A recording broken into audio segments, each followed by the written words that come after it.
book package, it's done basically. Yeah, I wrote it. Well, it's kind of it's like it's got the same kind of outline as last year. Hold on, this president.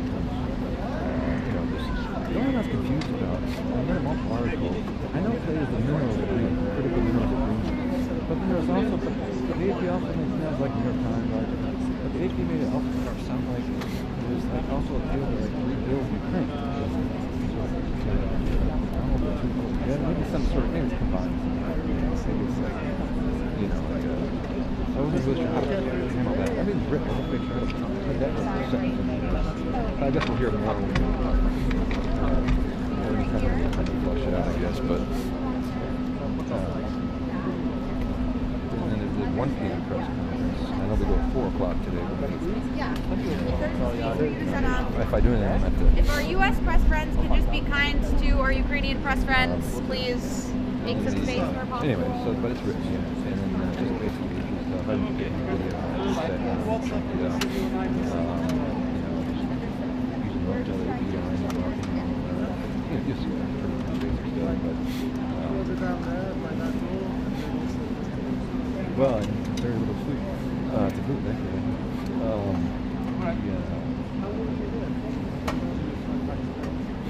As far as the shot out here, I've had success. I've had success today. So I thought of one when he's standing. Everybody off the curb, away from the fence. We need a walking path for people to get through. So you, sir, off the fence. Yep, off the fence. Everyone off.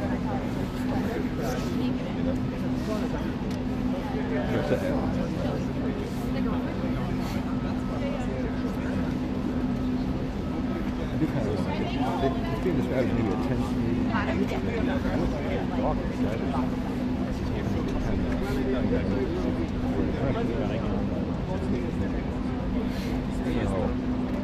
Or some sort of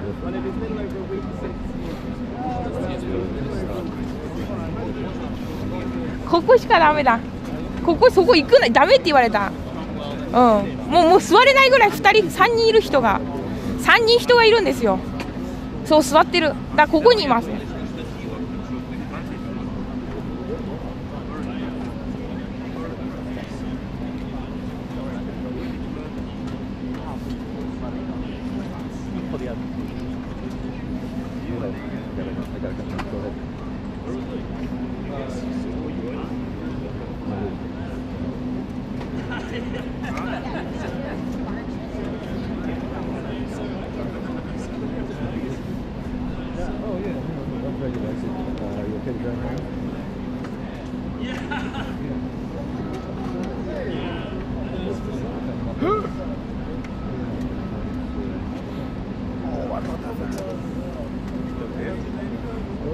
This is me, yeah?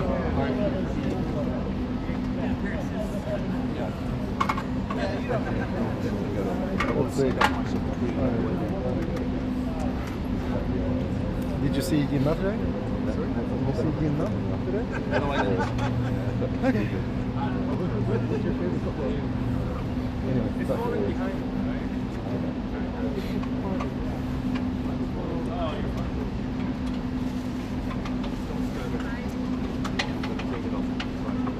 Okay. Yeah. Sure. Yeah, sure.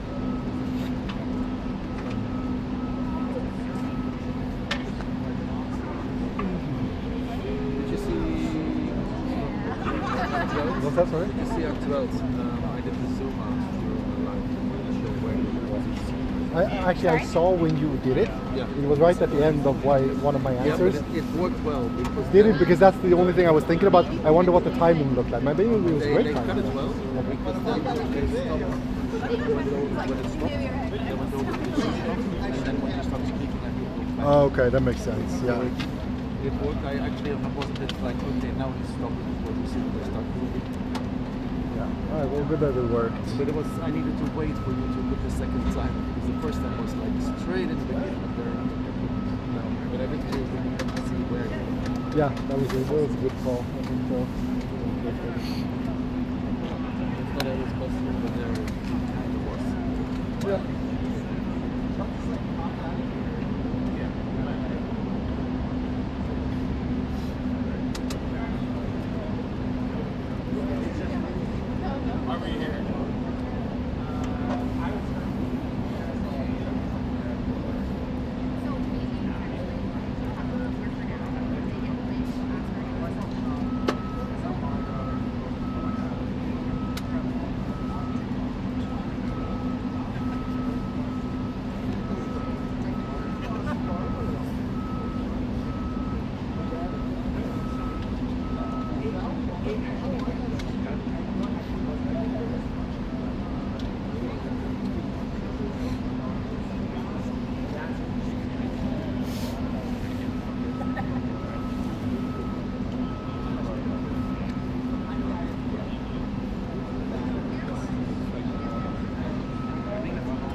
Nice when the sun came out. Okay. Fair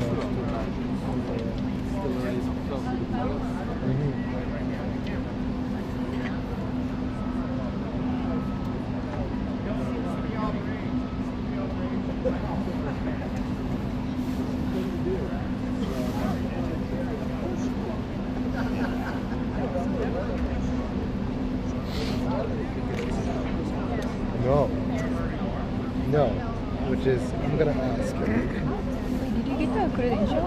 No, They no, didn't send the email, right? Not yet. no, I don't think that they've sent them out. Okay. Yeah, me too. I just took it like since this morning. Yeah.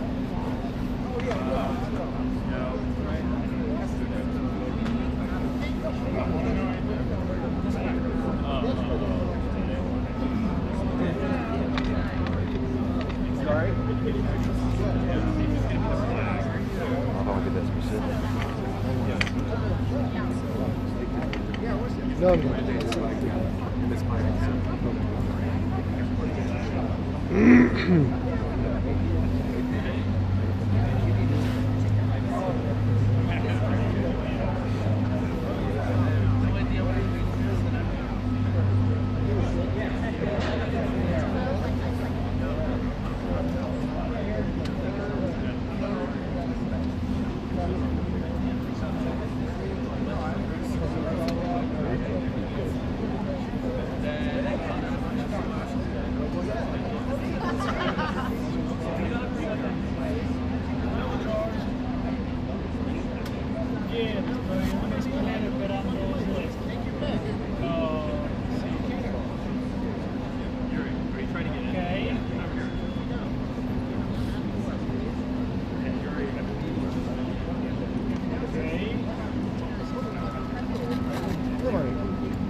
We'll go over there.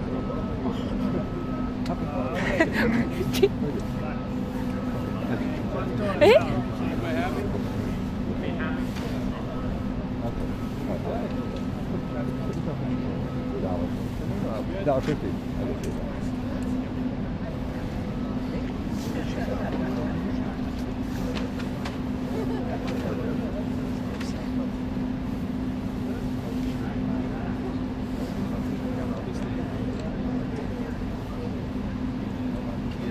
More or less like this. I don't know exactly. I'll take a shot. Don't speak.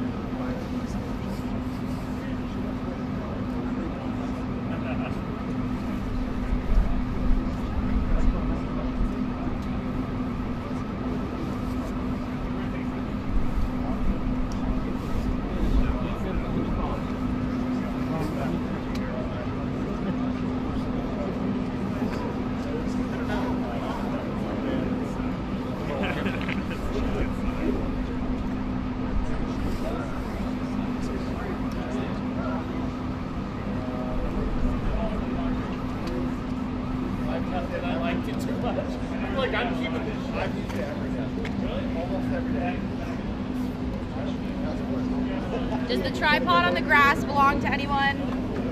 The tripod on the grass that is being moved by Secret Service does it belong to anyone? That's gone now. Now it's gone. Doesn't matter. There you go. It's over. Magic. Yeah. Just like that.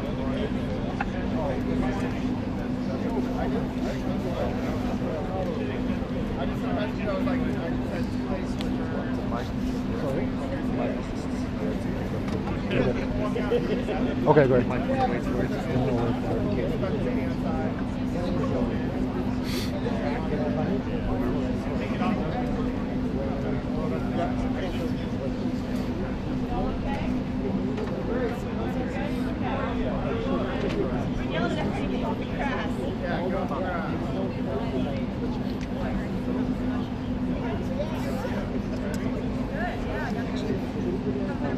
Shouts you probably better off. I can't get it over shoulder.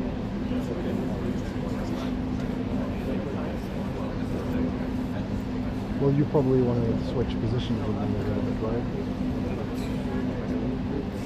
I mean, I might. That means you don't get the car. Handshake. It's kind of both. Here? Yeah, no. But there, the car will be. Well, actually, the car backs up. That's, Yeah. The car usually backs up. Yeah, and so it's a bit more on this side to see both of them. I mean, mostly when I was more there, I couldn't see them on that side. Yeah. I mean, it's also not the picture we are using. I've walked down to the Euro actually, I got shouts on something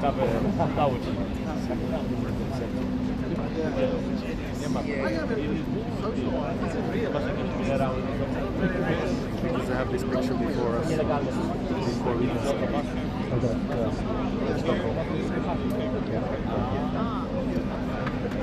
After this, I'm going to go in and listen to the oval. I'm going to stay here until you tell me anything else to be. No, I think. Well, actually, let me see. Is there anything that you could leave? No. Is there anything we can leave there? You know where we were yesterday, queuing? If there's anything we could leave there. Well, maybe I could put my bag there.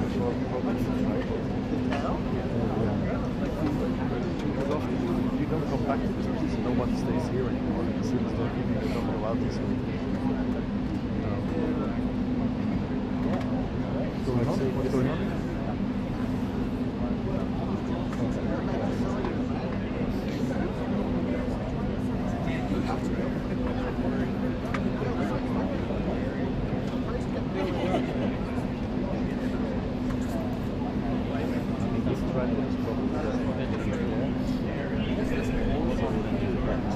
Maybe I'll just put my bag there.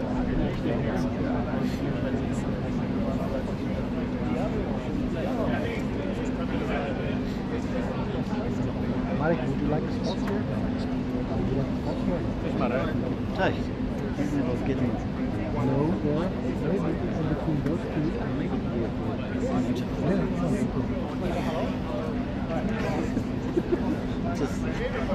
Yeah, Just be careful with the wire. Yeah.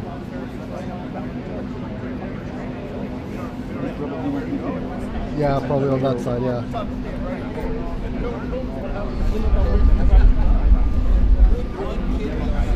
So I'm just trying to figure out where you want me to set up to go.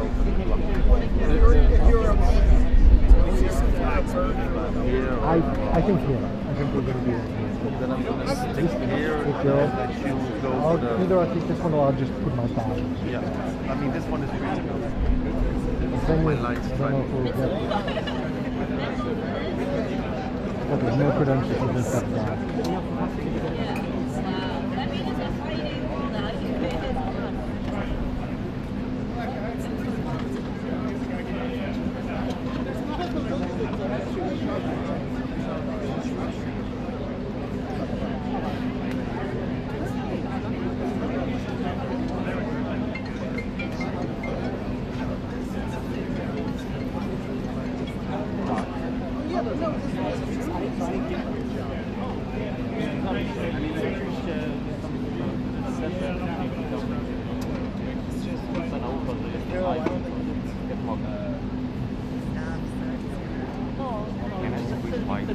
think you can do, well, I think you can do other stuff.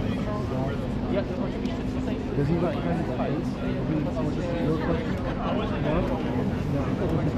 Otherwise, I'll let you.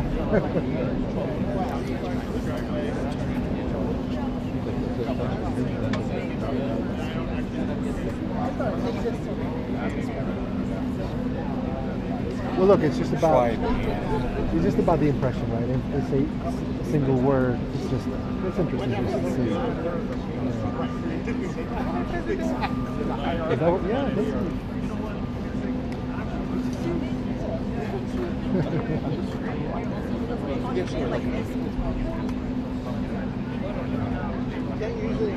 And as soon as he comes, I'm gonna grab my mic here, but I'll wait. Are you guys going live? No, not for this particular thing, but we want to capture the sound if we can.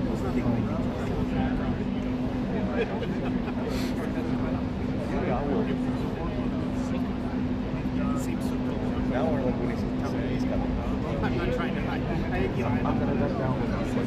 Sorry, we lost it. Yeah, I lost it. I don't think they're gonna let you in here. Yeah, I mean maybe you can squeeze that back there, but not here. Yeah. No, I don't think you can be here. I have to have my read. And do you have a camera behind your face? Maybe there. Yeah, but Marek is sitting here, right? So, you know, if they want to... You're good there? Yeah, okay, good.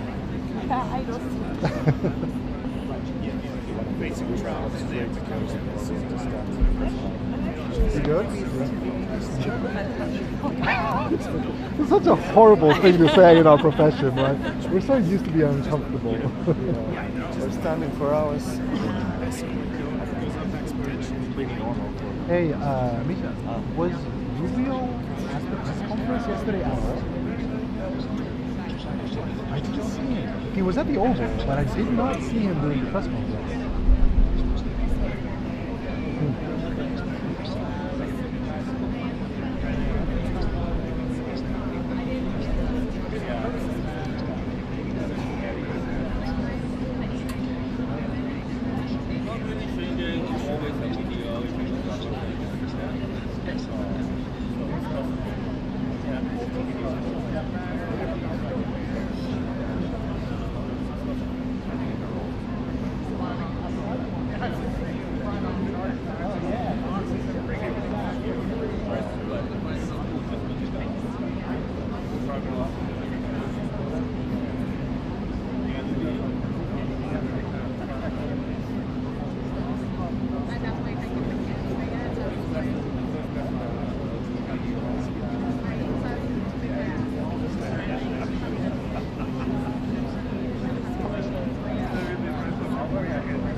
Tredje dagen på raken.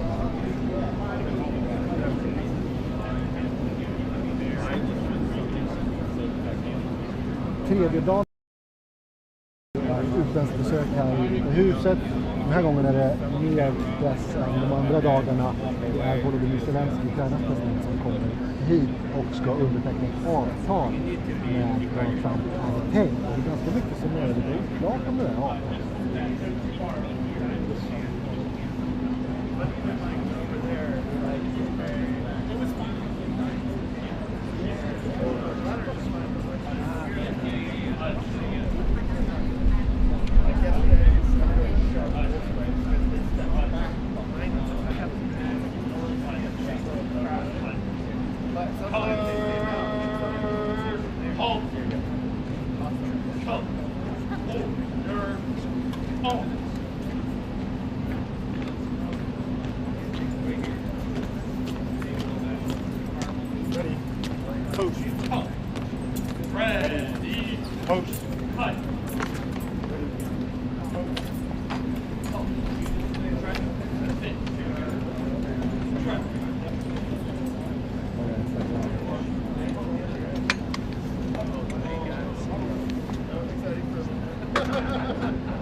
guys. Good shots for once.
Phone back there.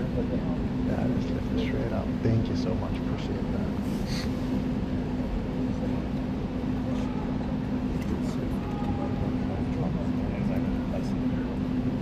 Yeah, yeah. I'll let you know. Nobody's running this time. It's often like that. You're actually going to see it better, Misha. Yeah, you're going to see it better because I have the pillar in the way. Trump is going to step out a few steps there. But I'll tell you when I see it in a glance by.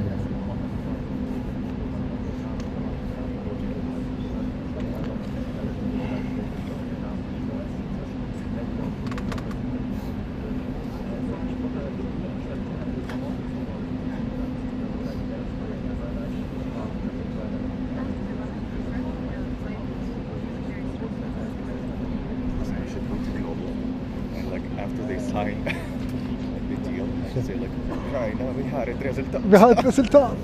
12 poäng.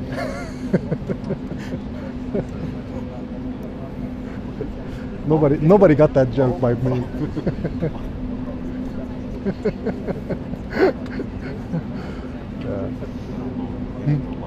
No. Okay. Well, flags are not up yet, so they're not.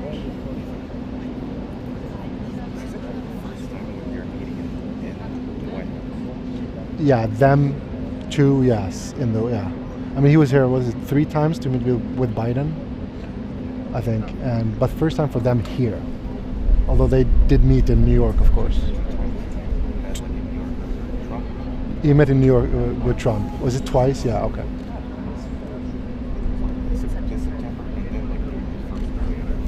Oh, okay, but he wasn't president? Wait, was he president back then? Okay. That's true. Yeah, that's true.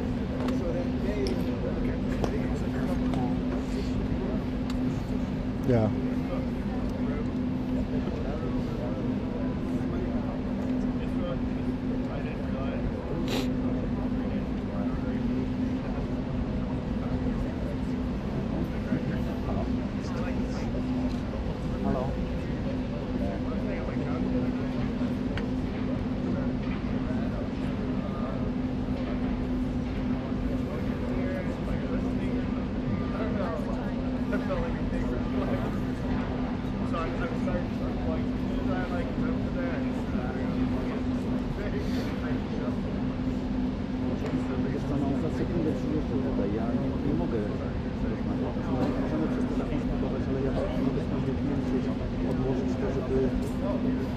To nie jest dobry pomysł. On jeszcze nie przyjechał. Ale kogoś, Ja klęczę na ziemi w grupie reporterów, za chwilę jak on przyjedzie, to tutaj ja będę musiał się rozłączyć. Co jeżeli ja ci powiem, że tam się rozłączę? To nie jest dobry pomysł. Jak mogę, to wchodzę, jak nie mogę, to nie mogę, naprawdę.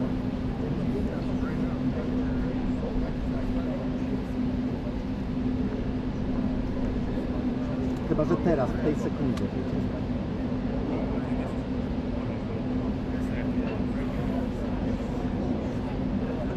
Tutaj stoją już żołnierze, już czekają z flagami, może to się przedłuży, więc może tuż przed wejściem. Ja ci tylko powiem, czy mogę wyjść, czy nie. Najwyżej przerwę, powiem, że właśnie przyjeżdża i że dobra, to zadzwoń do mnie tuż na 30 sekund przed wejściem. Na komórkę, przez komórkę, tak.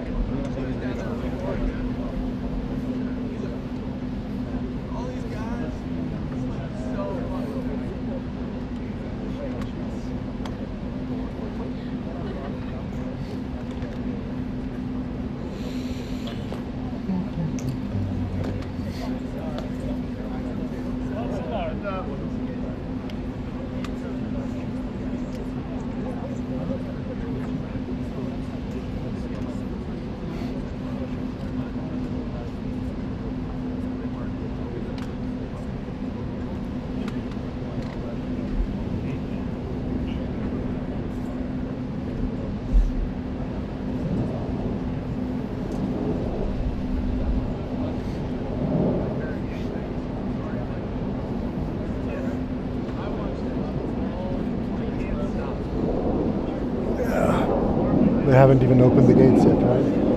No. And they haven't raised these flags either, so.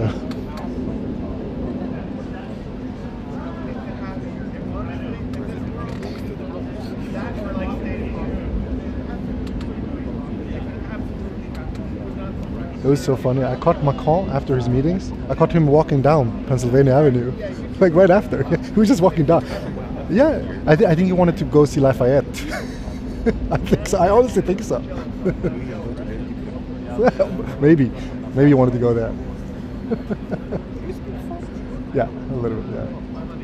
Yeah. I'm born in Algeria, so I grew up speaking French and Algerian Arabic. C'est super. Vraiment. And of course, 12 points.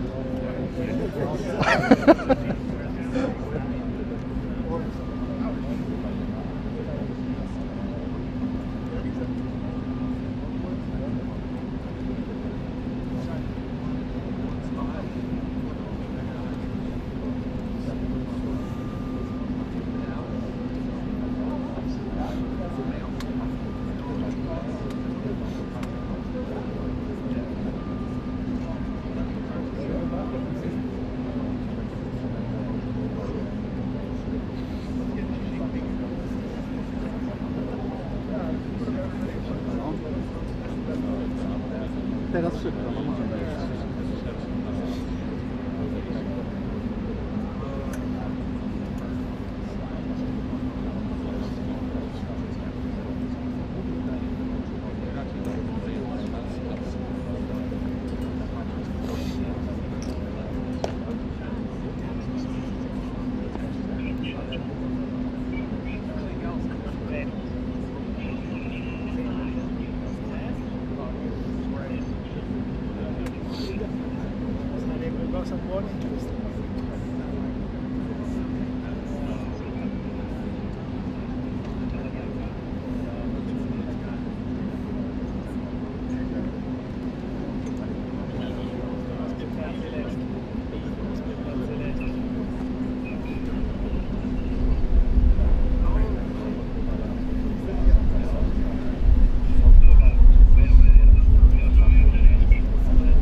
Solo Claudio.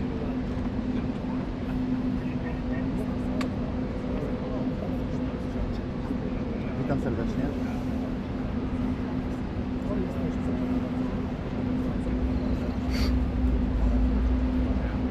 Jeszcze nie, ale wszyscy czekają tutaj na niego. Ja jestem w grupie kilkuset dziennikarzy, którzy zgromadzili się przy zachodnim skrzydle Białego Domu, przy wejściu do zachodniego skrzydła, gdzie już są rozstawieni żołnierze z kordonu reprezentacyjnego z 56 flagami reprezentującymi wszystkie stany i wszystkie terytoria Stanów Zjednoczonych. Także dosłownie za kilka minut Zełenski limuzyną powinien tu przyjechać. Będzie witany przez samego Donalda Trumpa, tak jak przywódcy Francji i Wielkiej Brytanii w tym tygodniu.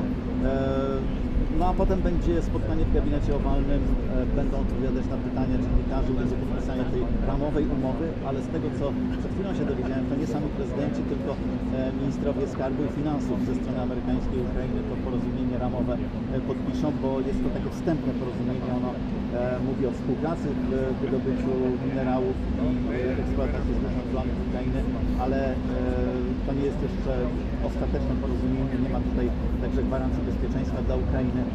No ale z punktu widzenia Donalda Trumpa jest to duże osiągnięcie, bo on może powiedzieć swoim wyborcom: popatrzcie, Joe Biden dawał pieniądze Ukrainie,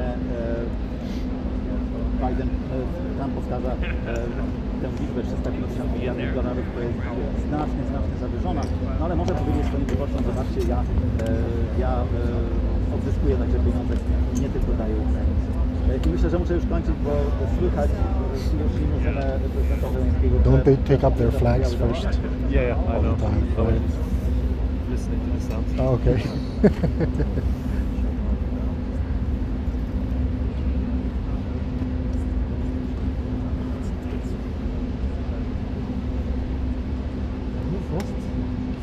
You can be down there a long time. I would have been, I would have fallen over already.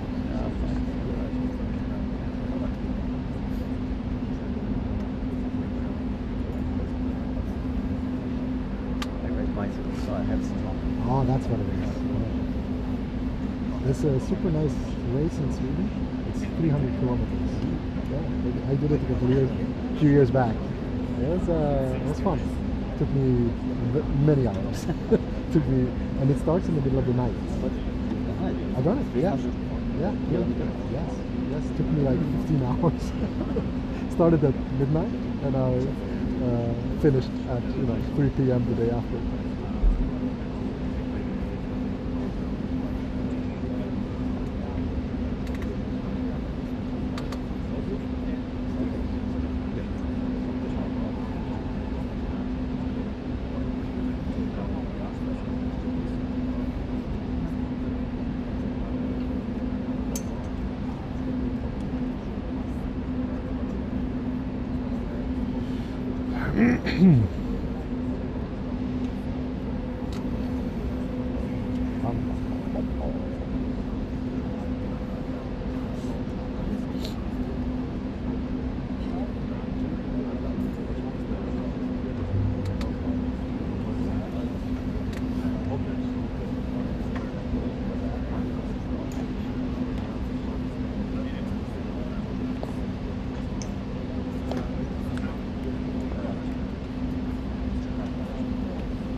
I was gonna say, yeah.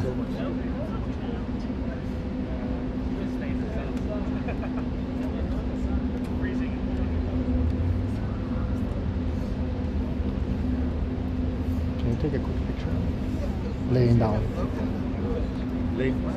Laying down.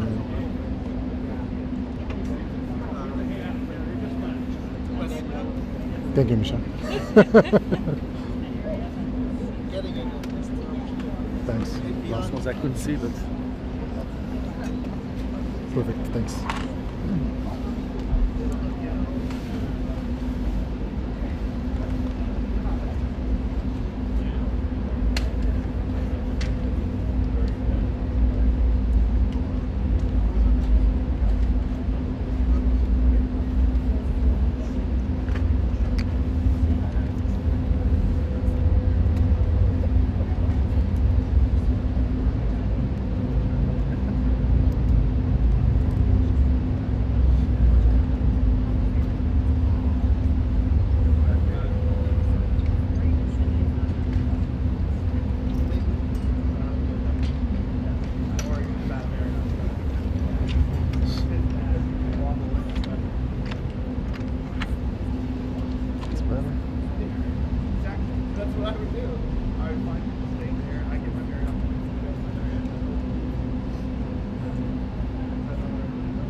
feels. It really feels like that, yeah.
You decide.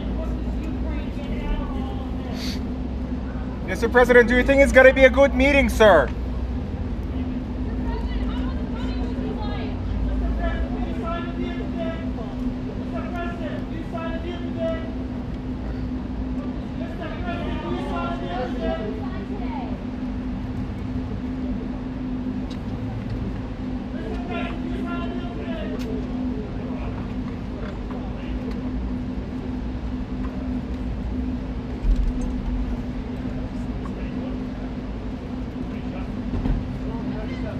President Trump, what's your message to Vladimir Putin, sir? Пане президенте, як настрій? President Trump, do you have a message for Vladimir Putin as you meet with President Zelensky today?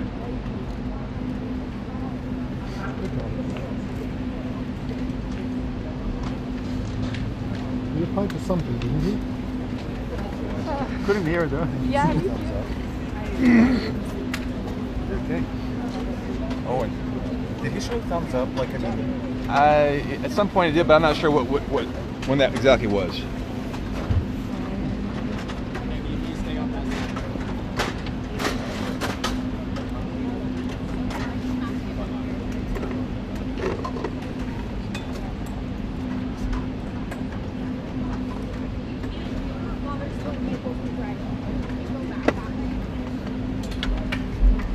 All right, well, I'll go in.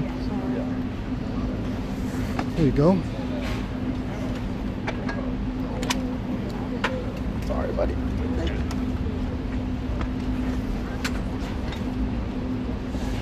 You can go this way, and we're gonna meet right back there.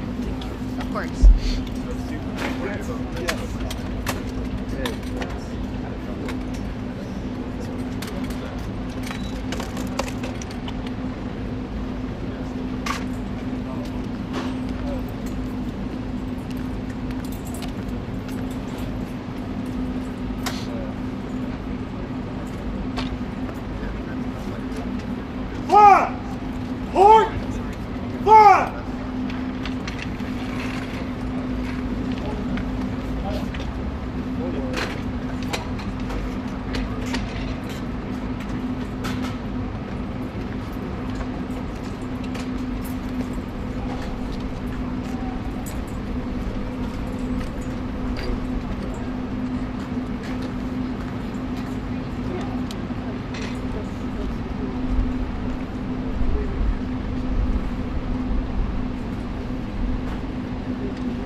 okay. The thing is, like,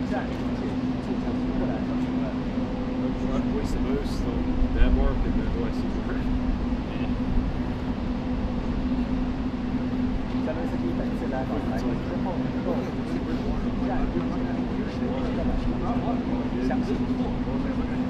The whole front side.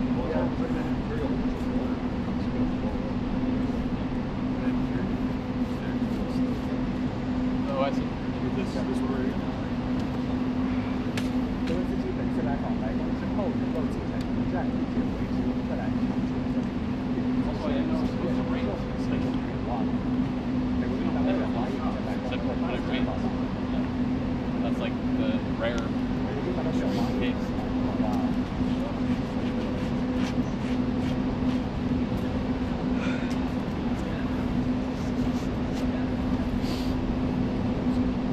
德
The people united will never be defeated. The people united will never be defeated.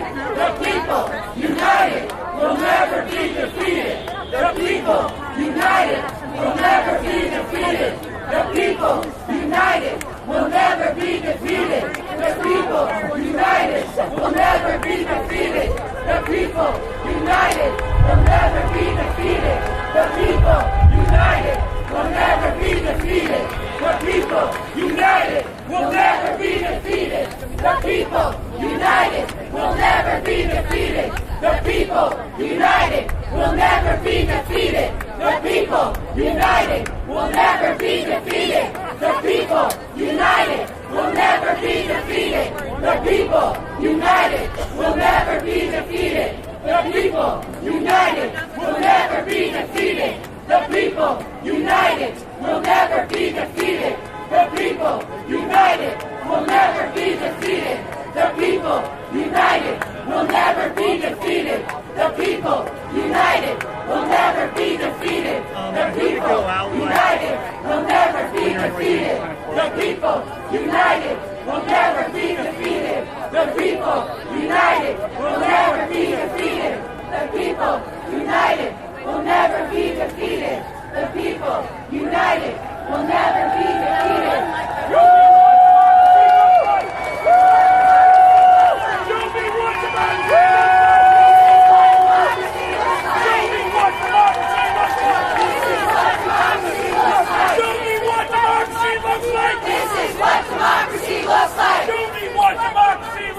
This is what democracy looks like. Sorry, can I just slightly to the right? Thank you, I appreciate it. Go vote! Vote them out! All right. Everybody, we need your support. Sing with us if you can hear us. Okay. You gotta put one foot in front of the other and lead with love. Put one foot in front of the other and lead with love.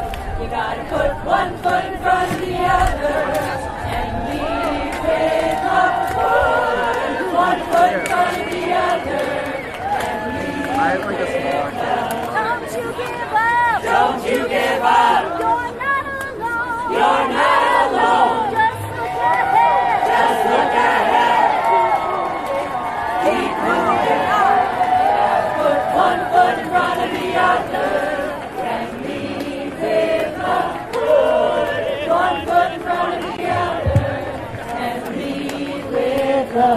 You gotta put one foot in front of the other and lead with love. Put one foot in front of the other and lead with love. Lift up your eyes. Lift up your eyes. Don't you despair. Don't you despair. Just look ahead. Just look ahead. The path is there.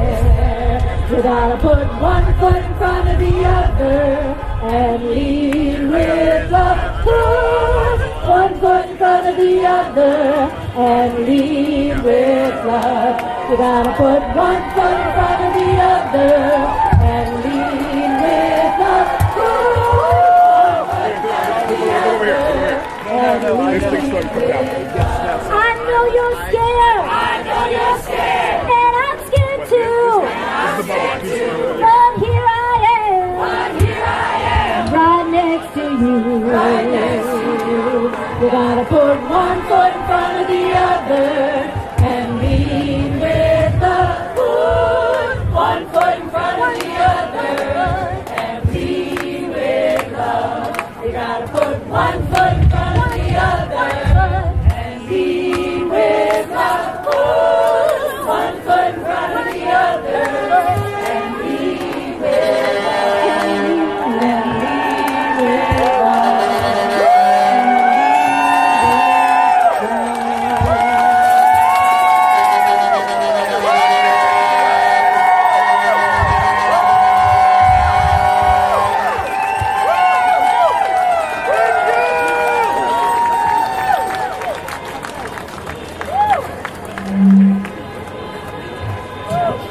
Hello everyone, thanks for being here.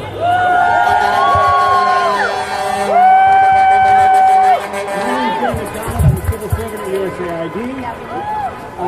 thank you all for being here for 2 days to support USAID staff as they've been packing up their belongings, as they've been walking out. Very emotional couple of days here, right? We wanted to gather you folks at the end of this period, towards the end. So let me turn the mic up a little. We wanted to organize you all towards the end of that to say we grieved for USAID, and now we're thinking about what comes next for our country, what comes next for our federal workers. We feel here that we are the first domino to fall, but that this is a national issue, and this is an issue related to the Constitution of the United States. It's an issue related to the fundamental system of our federal government. We're going to keep turning the mic up until it won't go up anymore. Anybody can turn it up anymore? They're saying louder. That's as loud as it goes. All right, this is what we have. Keep encouraging me, all right? So I'm going to MC this event. I might speak a little bit at the end as well, but we have a lot of illustrious leaders from USAID and some leaders from the AFG Union that are going to speak this year. So we have a series of remarks, and then in between, we welcome any chance, we welcome the good energy. The one note I want to make is that as staff exit this door, if they do, we're going to interrupt things, we're going to clap for them as they come out. I think most of them are going to go around the backside, and they're getting a lot of support there. But the intention is not that this should diminish those last few rounds of staff and the support we show, but that this should bolster them as they go back out into the world and figure out what's next, okay? So, thank you all very much, again, for your support, for all the love you've shown. It's been a very emotional couple of days. First, I'm going to turn the microphone over to Brian Atwood, former USAID administrator.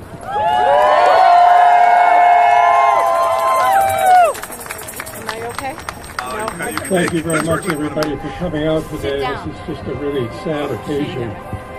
I know there are many people in the audience here who probably remember me, but about 25 years ago,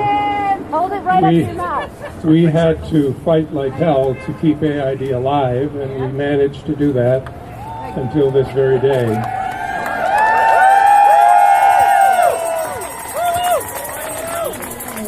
Those who work for AID are the very best of what America is all about.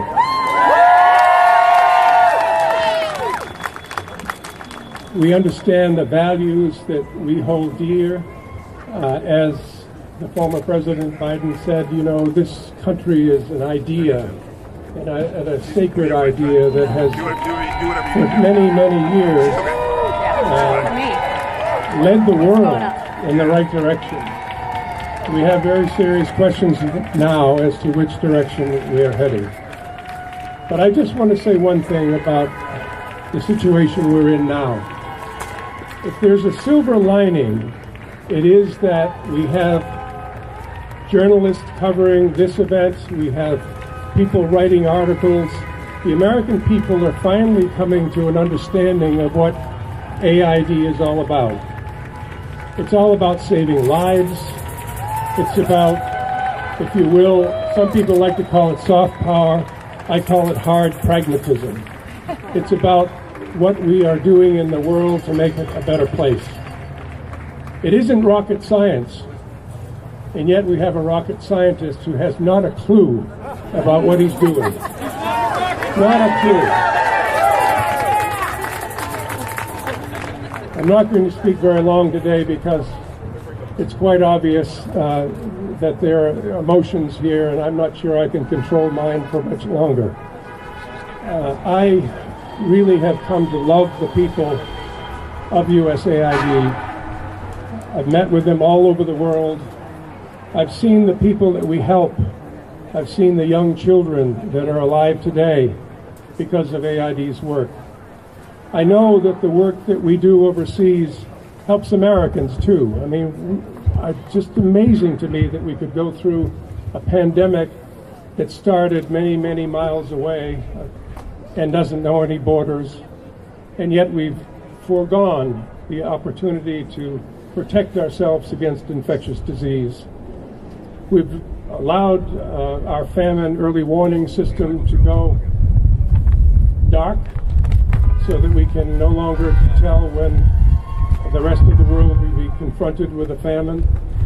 We can't provide the food aid that is necessary. We can't provide the humanitarian relief that is necessary in places like Sudan, the worst humanitarian crisis in the world today. We can't do these things because AID is basically been dismantled to this point. But believe me, the fight isn't over. We still have the possibility.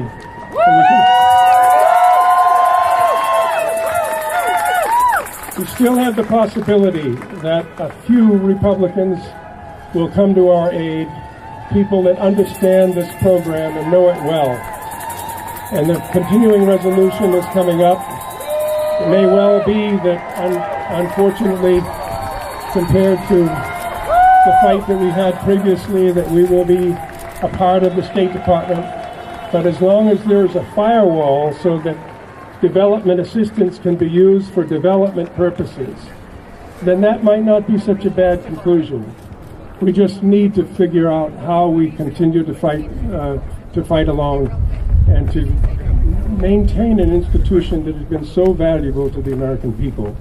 It's a reflection of who we are as a nation. Thank you all for coming out today. Thank you so much, former administrator. And now we're going to turn to a former deputy administrator from a different administration, a different perspective and time and place, but also a strong supporter. Here's James Kimball.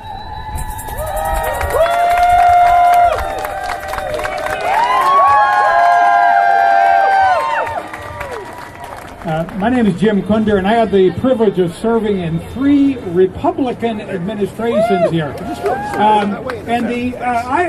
What strikes me about this is a little historical perspective. I used to work for a guy by the name of Ronald Reagan, who famously said, "A starving child knows no politics." A starving child knows no politics, and now I've come to live in a Republican administration that apparently is willing to starve any number of children around the world to score a few cheap political points with its base. So we're standing here in front of the Ronald Reagan building, of course, where USAID is headquartered, and right there for the cameras was where somebody defaced the federal building a couple of weeks ago by chiseling the USAID sign off of the building. I wonder who authorized that and what expenditure of public funds was justified to deface the federal building. But what really bothers me about this building right now is that inside, just 100 feet from where we are, is the memorial to the dozens of USAID officers who died for our country, patriotic Americans who died in the hardest working environments in the world. They are memorialized on a plaque which is now blocked from public view by black shrouding. So I have a request for Elon Musk and the president. It's just a short ride over here from the White House. They ought to get in the car, come over here, and look at those dozens of names up on the wall of USAID officers. I just have one last point, because you've been out here in the cold. In addition to working for USAID, I've worked for another part of the U.S. government. I served in the United States Marine Corps as an infantry officer. And I tend to look at USAID's role in terms of national security as well. And so right now, we're pulling out of the strategic South Pacific Islands, where USAID is the only game in town to prevent Chinese dominance. So if people really cared about making America strong and making America secure, why in the hell would they be ending USAID? And I think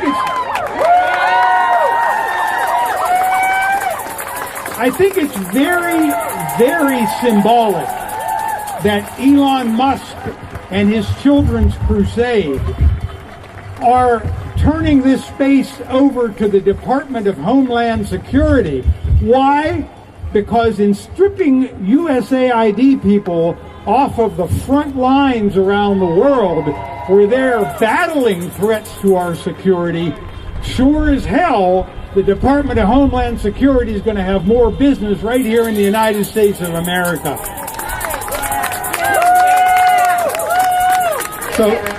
So listen, one last request. This is all up to the United States Congress. The United States Congress has got to do its constitutional duty. Call your senator. Call your representative. Don't give up the fight. USAID is one of the best strategic ideas America ever had. Thank you. Thank you so much. Thank you so much. And now we're going to introduce Susan Reichley, the former counselor at USAID, the senior foreign service officer. It's hard to follow our former administrator and our former deputy administrator, but I want to say to all of you, we see you. Thank you. Everybody who is here, we see you around the world and what you are doing. Listen to this. This is not just a pass in the night. This is more than 6 decades of your work that has mattered, that has made a difference. You have not only saved lives from the Green Revolution to the discovery of ORT, oral rehydration therapy. You have done big things. And I know you will continue to do big things because that's what America is about. We are about saving lives. We are about protecting America, our national interests. That is why President Kennedy created USAID, the Peace Corps, and so many institutions that we know and we love. And we are going to keep fighting for USAID. This is not done. And to our colleagues overseas, around the embassies in the world, our partners, all of our partners who are suffering so much, our local partners who have placed so much confidence in the United States of America, we are here. We are not backing down. We are too strong. We are here for you. We are going to keep fighting. So please, this community that has been built and that will continue long after they take this building back, because guess what? Buildings don't matter. We don't care about real estate, do we? No, we're not in the business of real estate. We're in the business of saving lives and our national interests. So find this building. We're staying together because we are all about development. And there are the 3 Ds: development, diplomacy, and defense. And guess what? We're not giving up, and none of you clearly are giving up. We got to keep strong, keep fighting, and I will pass the mic back. Thank you.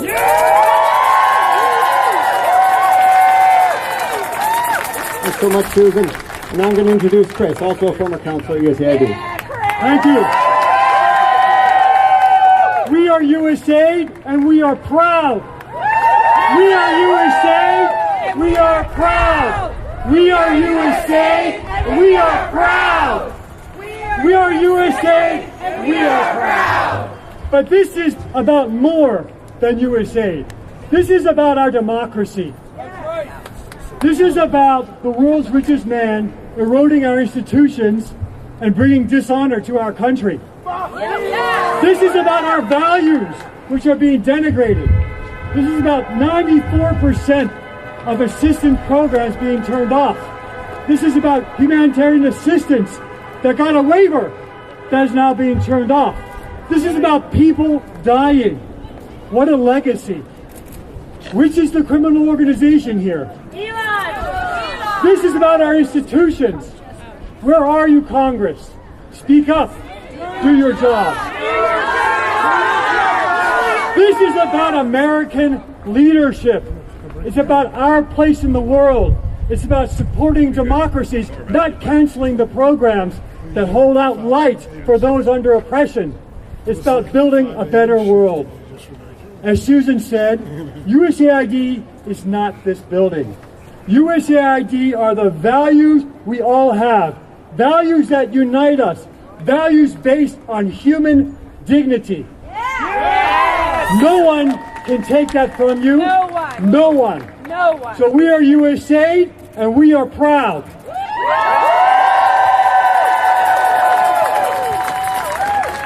Thanks so much, Chris. Next up, we're going to invite Johnny Walsh, a former senior leader here at USAID and my former boss.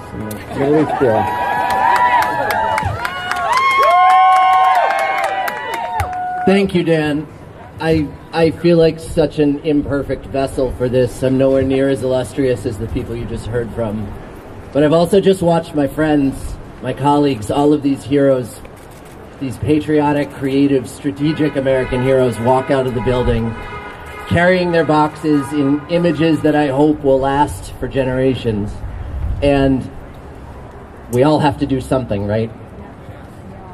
I got into this business because I was raised Catholic and taught to be a good Christian and to live by actual words that Jesus said. And it's only human that that means a different thing to all of us. But if there's one matter of policy that I think Jesus could not have been more clear on, it's only one thing. It's help the poor. Help the poor.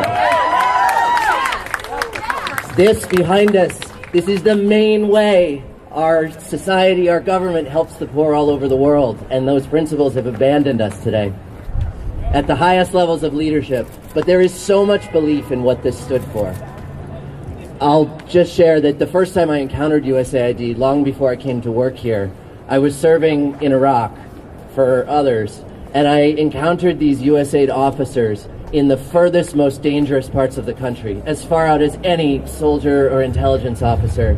And they didn't have a gun, but by their ingenuity, by their local contacts, and a USAID officer's natural instinct for how to make a few dollars go a very long way, they were turning the entire Sunni insurgency to our side. They were saving lives every day, American and Iraqi. And that's so representative of what's best about this building.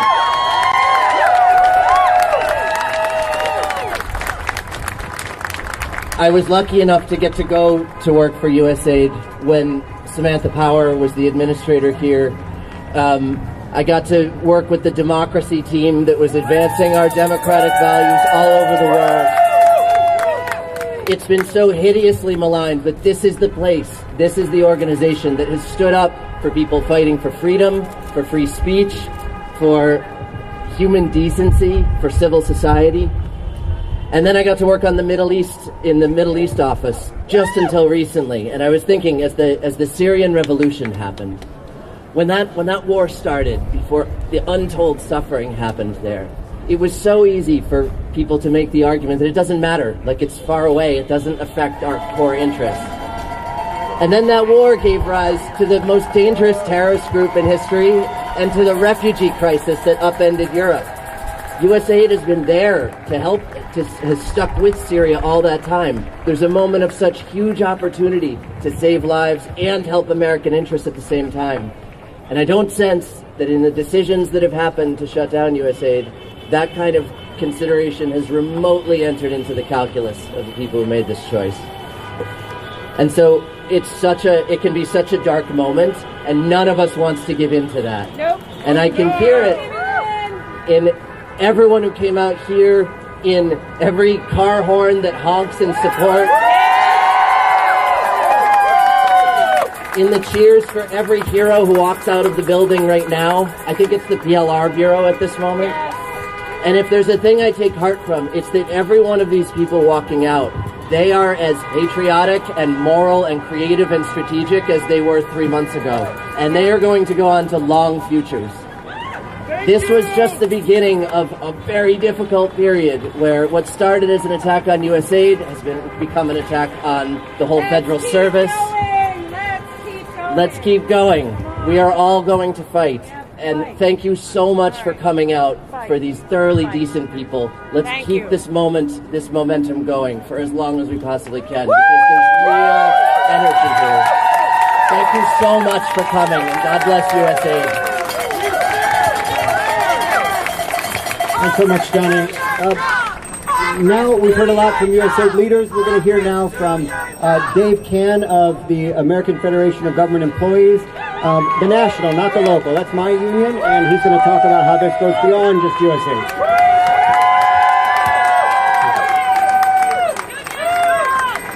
Dear brothers and sisters from USA, I am here with AFGE representing 800,000 federal employees, including USA.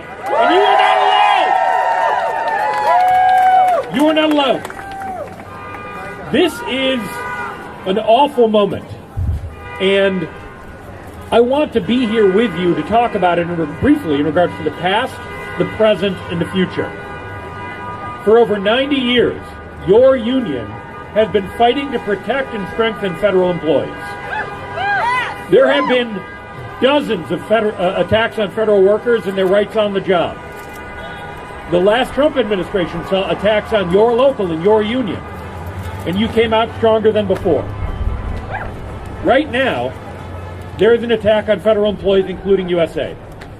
This is an attack on Americans who serve Americans, and in your case, serve Americans through serving the most vulnerable people in the world.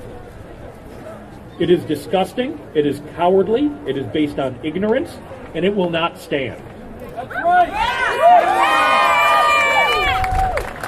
800,000 federal employees, including USAID workers, are fighting this in the courts, and we're winning.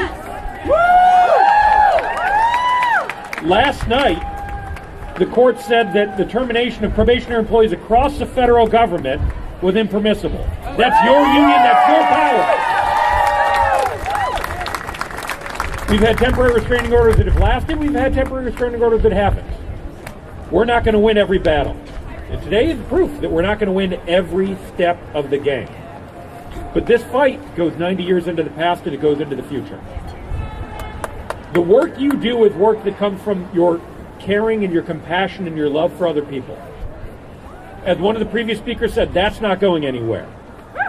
That's real estate that won't move. And the mission that needs to be achieved that you've done will not move. We will continue to fight in the courts. We will continue to fight in the streets. 800,000 federal employees, including USAID, will continue fighting forward. Thank you, guys. Thank you so much, Dave, and thanks to AFG for looking out for us. We appreciate it, and us looking out together. We've heard from a number of senior leaders. We're now going to hear from, not a senior leader, a dear friend of mine, Miley, who was terminated as one of the contractors of USAID. It takes a lot of courage to get up here after that lineup that we've had, after a lot of experienced speakers. But she said to me this morning that she's feeling motivated to do something and to do this. So please give a round of applause for Miley. Thank you. I wrote some thoughts down last night to process the events of today, and frankly, the events of every day since the day I was furloughed 32 days ago, with no actual goal of speaking today. This crowd, this energy, this movement has encouraged me to do so today. Although, like Dan mentioned, it is hard to follow the speakers before me, I'd like to share with you what I wrote. I stared at this blank page for a long time, just as we stare at this blank keystone above the USAID entrance today, wondering what I could possibly say to meet the moment. While I may be upset about the loss of my job and those of my colleagues, enraged over the complete disregard of a key part of the national security equation, and sickened by the waste of humanitarian assistance, this represents something so much bigger than that. USAID is the first domino to fall in an active effort to circumvent constitutional processes.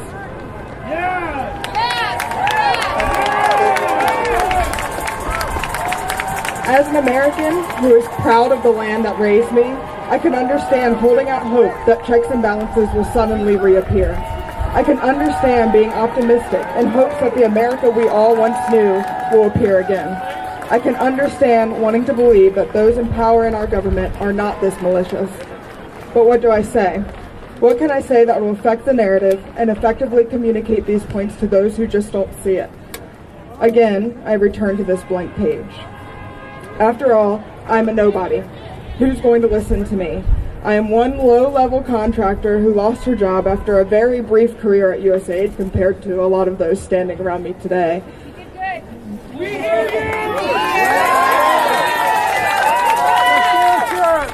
But all groups who are somebodies started as nobodies.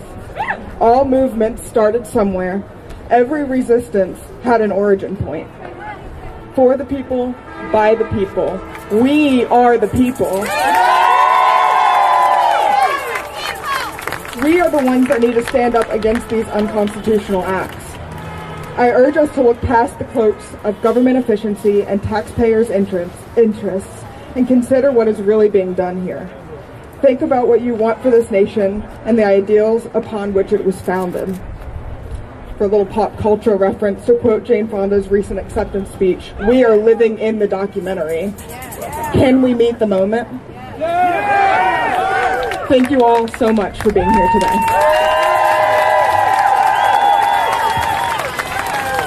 That was really great, Miley. Very moving to meet you. Miley's been my colleague for her entire time at AID, and it's pretty cool to see her up here too. Now it's my turn. I'll be the last speaker of today. And before I start, I think I'll lose in the flow. A lot of federal workers are showing up at the Senate. Fired federal workers, terminated federal workers. Tuesday is going to be a big day for that. So any of you who have been terminated or know those who have, please encourage folks to show up for that action on Tuesday. So I said to myself on Monday, I'm actually feeling energized by this, not depressed yet. But I never imagined in 5 days later I'd be standing up here like this. I've been asking myself all day, how did I come to be in this position? It's not a comfortable, natural position for a civil servant. We're used to working right up there. We're used to working at our desks. We're used to being behind the scenes, and that's been my career most of my time. I started out as a child growing up in a very small town in rural Ohio, 900 people, Grand Rapids, Ohio. And I was, as sort of white bread upbringing as you can imagine, right? I was literally an altar boy, literally a Boy Scout, okay? And as Johnny mentioned, what did I learn in church? I learned that Jesus puts the poorest first, the poorest and most vulnerable first. What did I learn in the Boy Scouts? I learned the value of service, and I learned the importance of going out past the horizon of comfort in order to do that service. And what did I learn in grade school in Grand Rapids Elementary School? I learned to pledge allegiance to the Republic, and I learned about the founding principles of this country and the checks and balances that uphold our entire system of government. And so here, before I fast forward 20 years, I show up at USAID. How perfect for a rule follower like me, lots and lots of rules. You gotta have a security clearance. Every dollar we're tracking, every record has to be carefully attended to. But I also get to travel the world. I get to help people when I travel the world, and I get to do that on behalf of the people that I grew up with back in rural Ohio, okay? And throughout my, thank you. And throughout my 10 years as a civil servant here, I know that those folks have been proud of me. And they've been proud of me because they know that I'm doing their work, right? We're proud of you! Thank you. Thank you. And they know that I'm doing their work, and they know that, and I'm able to articulate the value of USAID's work, right? And I've been able to articulate that value not just back home, but also here in Washington, because that's a lot of what we do. To Republican and Democratic administrations, in the first Trump administration, had a very successful period in my career working with the administration to make sure that we carved our work and our message to reflect their needs. We expected more of that this time. That's not what we got. On Capitol Hill with Republicans and Democrats alike, making absolutely sure every minute of every day that our work reflects the democratic will of the American people, and if it doesn't, changing course very quickly. That has been the primary way that I see my role here, okay? That all went away. $40 billion, or nearly $40 billion went away over the course of the last couple of weeks, right? This is work, as you all know intimately and have heard from other speakers, this is life-saving work. It's all life-saving if you look at the horizon long enough, right? The democratic stabilization work, the work to build resilience, it's all life-saving, and it's all pretty much all gone. And so I'm reflecting now and saying, what can I do? I learned those lessons there. I came here. I applied those lessons. And one of the things, the very first thing I did is I swore an oath to the Constitution. Okay? And that oath, it talks about defending against enemies, both domestic and foreign. And now my computer's been turned off. My office has been closed. And I'm thinking to myself, what elements of my mission here can I still uphold? Okay, love to be getting back to work, and much kudos to those folks in our humanitarians who are still working, those few. But the one part of that mission that I can still uphold is that defense of the Constitution, and that's really what I feel. Thank you. And that's really what I feel is at stake right now, and the reason that the reason that I decided to take this risk, right? Again, not so typical to be up in front as a civil servant. And so in that spirit, myself and many colleagues have decided that it's time to do something more. We're doing something more, and that I've tried to find strength in the love and support that you've all shown. And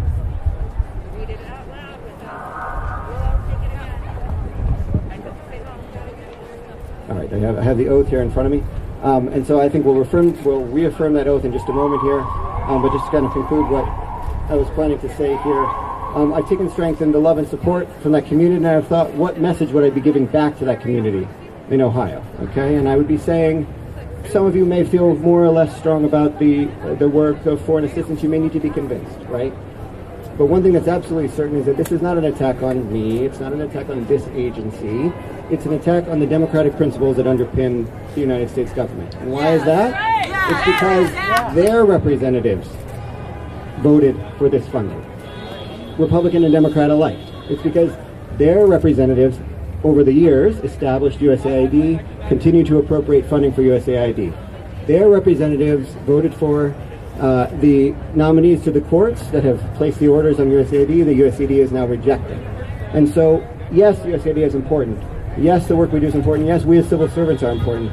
But the message I would take back to them is that the American people are under attack in a very fundamental way right now. And that USAID is the canary in the coal mine, and that canary is gasping for breath. Yes. And I heard a lot of optimism from my colleagues here that it may not be over, and I agree with that optimism. And that's why I'm standing up here today. And so I hope that that message gets out, not just to those of us who've always been supporters, but also those skeptics, right? This is about a lot more at stake than just federal workers, and that's a lot by itself. And so I was just handed the card for the oath to the Constitution, and so I think we're going to say it here together. But yeah, I think we're going to say it here together. So I do solemnly swear that I will support and defend the Constitution of the United States against all enemies, foreign and domestic. That I will bear true faith and allegiance to the same. That I take this obligation freely. The United States of America, and for the good of the world. I'm aligned with the world, and I want to get this thing over with. You see the hatred he's got for Putin. It's very tough for me to make a deal with that kind of hate. He's got tremendous hatred, and I understand that, but I can tell you the other side isn't exactly in love with, him either. So it's not a question of alignment. I'm aligned with the world. I want to get the thing set. I'm aligned with Europe. I want to see if we can get this thing done. You want me to be tough? I could be tougher than any human being you've ever seen. I'd be so tough.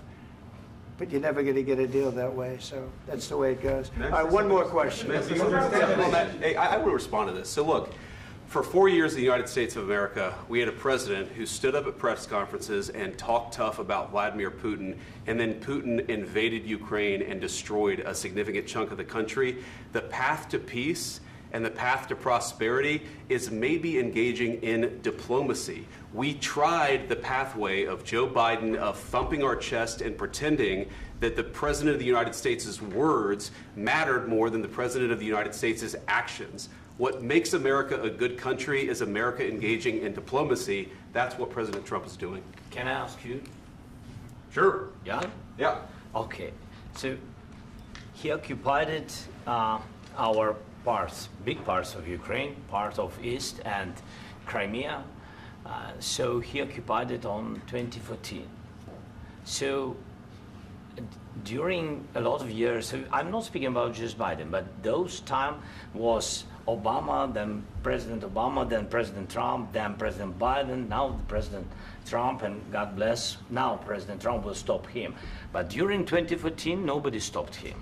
He just occupied and took. He killed people. You know what the contact line? 2015. 2014 and 2014. 2014. Yeah. So I was not here. Yeah, but that's exactly right. Yes, but during 2014 till 2022, Yeah, the situation the same. The people have been dying on the contact line. Nobody stopped him. You know that we had conversations with him, a lot of conversation, my bilateral conversation, and we signed with him, me, like a new president. In 2019, I signed with him the deal. I signed with him, Macron and Merkel, we signed ceasefire. Ceasefire. All of them told me that he will never go. We signed him with gas contract. Gas contract. Yes, but after that, he broken this ceasefire.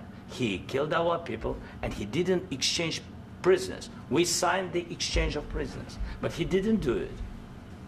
What kind of diplomacy, JD, you are speaking about? What do you mean? I'm talking about the kind of diplomacy that's going to end the destruction of your country. Yes, but if you Mr. President, with respect, I think it's disrespectful for you to come into the Oval Office and try to litigate this in front of the American media. Right now, you guys are going around and forcing conscripts to the front lines because you have manpower problems. You should be thanking the President for trying to bring an end to this conflict. Have you ever been to Ukraine that you say what problems we have? I have been to. Count once. I've actually watched and seen the stories, and I know what happens is you bring them on a propaganda tour, Mr. President. Do you disagree that you've had problems bringing people into your military? And do you think that it's respectful to come to the Oval Office of the United States of America and attack the administration that is trying to prevent the destruction of your country? A lot of questions. Let's start from the beginning. Sure. First of all, during the war, everybody has problems, even you, but you have nice ocean and don't feel now, but you will feel it in the future. God bless. You don't know that. God bless. You God bless. You will not have a war. Don't tell us what we're going to feel. We're trying to solve a problem. Don't tell us what we're going to feel. I'm not telling you. Because you're in no position to dictate that. That's exactly what you're doing. You're in no position to dictate what we're going to feel. We're going to feel very good. You will feel influence. We're going to feel very good and very strong. You will feel influence. You're right now not in a very good position. You've allowed yourself to be in a very bad position, and he happens to be right about it. From the very beginning of the war. You're not in a good position. You don't have the cards right now. With us, you start having cards. Right now, you don't. You're playing cards. You're playing cards. You're gambling with the lives of millions of people. You're gambling with World War III. You're gambling with World War III. And what you're doing is very disrespectful to the country, this country. That's back to you. Far more than a lot of people said they should have. Have you said thank you once? This entire meeting? No, in this entire meeting, have you said thank you? You went to Pennsylvania and campaigned for the opposition in October. Offer some words of appreciation for the United States of America and the president who's trying to save your country. Please, you think that if you will speak very loudly about the war, you can... He's not speaking loudly. He's not speaking loudly. Your country's in big trouble. Can I Wait a minute. No, you've done a lot of talking. Your country is in big trouble. I know. You're not winning. You're not winning this. You have a damn good chance of coming out okay because of us. Mr. President, we are staying in our country, staying strong from the very beginning of the war. We've been alone, and we are thankful. I said thanks you haven't in been this alone. cabinet. You haven't been alone. In this cabinet. We gave you, through this stupid president, $350 billion. You voted we gave for you your military equipment, and your men are brave, but they had to use our military. What about if you didn't have our military equipment, if you didn't have our military equipment, this war would have been over in 2 weeks. In 3 days. I heard it from Putin. In 3 days. This is something maybe new. Less. In 2 weeks. Of course, yes. It's going to be a very hard thing to do business like this. Again, I tell you. Just say thank you. I said a lot of times to American people. Accept that there are disagreements, and let's go litigate those disagreements rather than trying to fight it out in the American media when you're wrong. We know that you're wrong. But you see, I think it's good for the American people to see what's going on. I understand, sir. I think it's very important. That's why I kept this going so long. You have to be thankful. You don't have the cards. You're buried there. Your people are dying. You're running low on soldiers. Listen, you're running low on soldiers. It would be a damn good thing. And then you tell us, I don't want a ceasefire. I don't want a ceasefire. I want to go, and I want this. Look, If you could get a ceasefire right now, I tell you, you'd take it so the bullets stop flying and your men stop getting killed. Of course we want to stop the war. But you're saying you don't want a ceasefire. But I said to you, I want a ceasefire. with guarantees. Because you'll get a ceasefire faster than an agreement. Ask our people about ceasefire, what they think. That wasn't with me. For you what, that wasn't with me. That was with a guy named Biden who was not a smart person. That was with Obama. It was your president. Excuse me. That was with Obama, who gave you sheets, and I gave you javelins. Yes. I gave you the javelins to take out all those tanks. Obama gave you sheets. In fact, the statement is Obama gave sheets and Trump gave javelins. You got to be more thankful, because let me tell you, you don't have the cards. With us, you have the cards. But without us, you don't have any cards. One more question to Mr. Vice President. I'm sorry. It's going to be a tough deal to make, because the attitudes have to change. What if Russia breaks ceasefire? What if Russia breaks peace talks? What do you do then? I understand that it's a heated conversation right now. What are you saying? She's asking, what if Russia breaks the ceasefire? What if anything? What if a bomb drops on your head right now? Okay? What if they broke it? I don't know. They broke it with Biden because Biden, they didn't respect him. They didn't respect Obama. They respect me. Let me tell you, Putin went through a hell of a lot with me. He went through a phony witch hunt where they used him and Russia.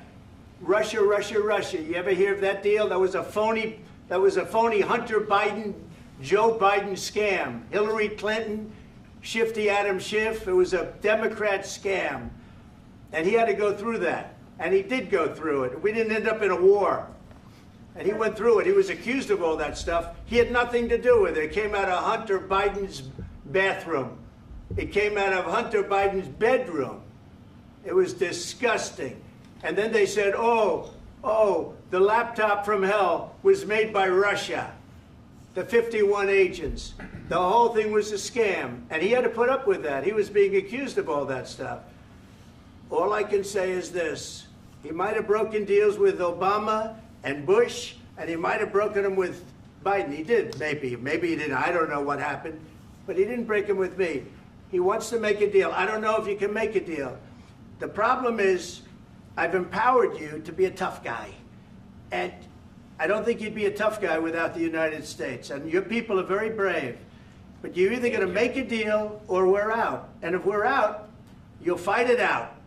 I don't think it's going to be pretty, but you'll fight it out. But you don't have the cards. But once we sign that deal, you're in a much better position. But you're not acting at all thankful. And that's not a nice thing. I'll be honest, that's not a nice thing. All right, I think we've seen enough. What do you think? Huh? This is going to be great television, I will say that. All right. We'll see what we can do about putting it together. Thanks, sir. I know this is and I need the back of your We'll see. I don't know. All right, guys, come on. Wait, hey, guys, come on. Let's move, please.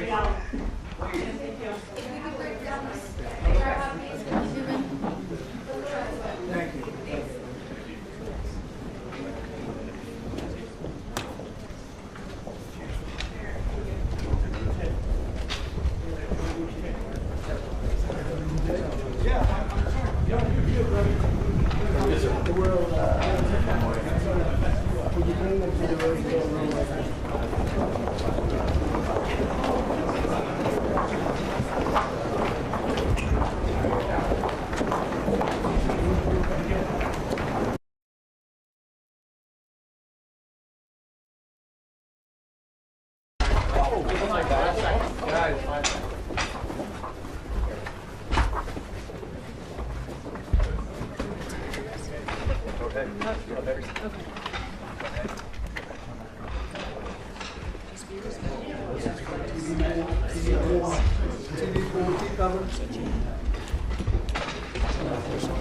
Right here. Right here, Peter.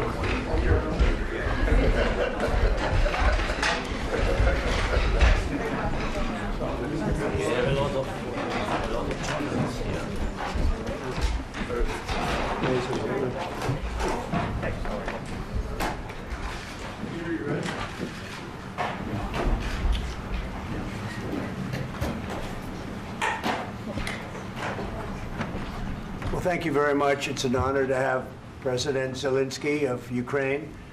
And we've been working very hard, very close. So we've actually known each other for a long time. We've been dealing with each other for a long time and very well. We had a little negotiation spat, but that worked out great. I think for both countries, I think for the world, actually, beyond both countries. And we have something that is a very fair deal. And we look forward to getting in and digging and working and getting some of the rare earth.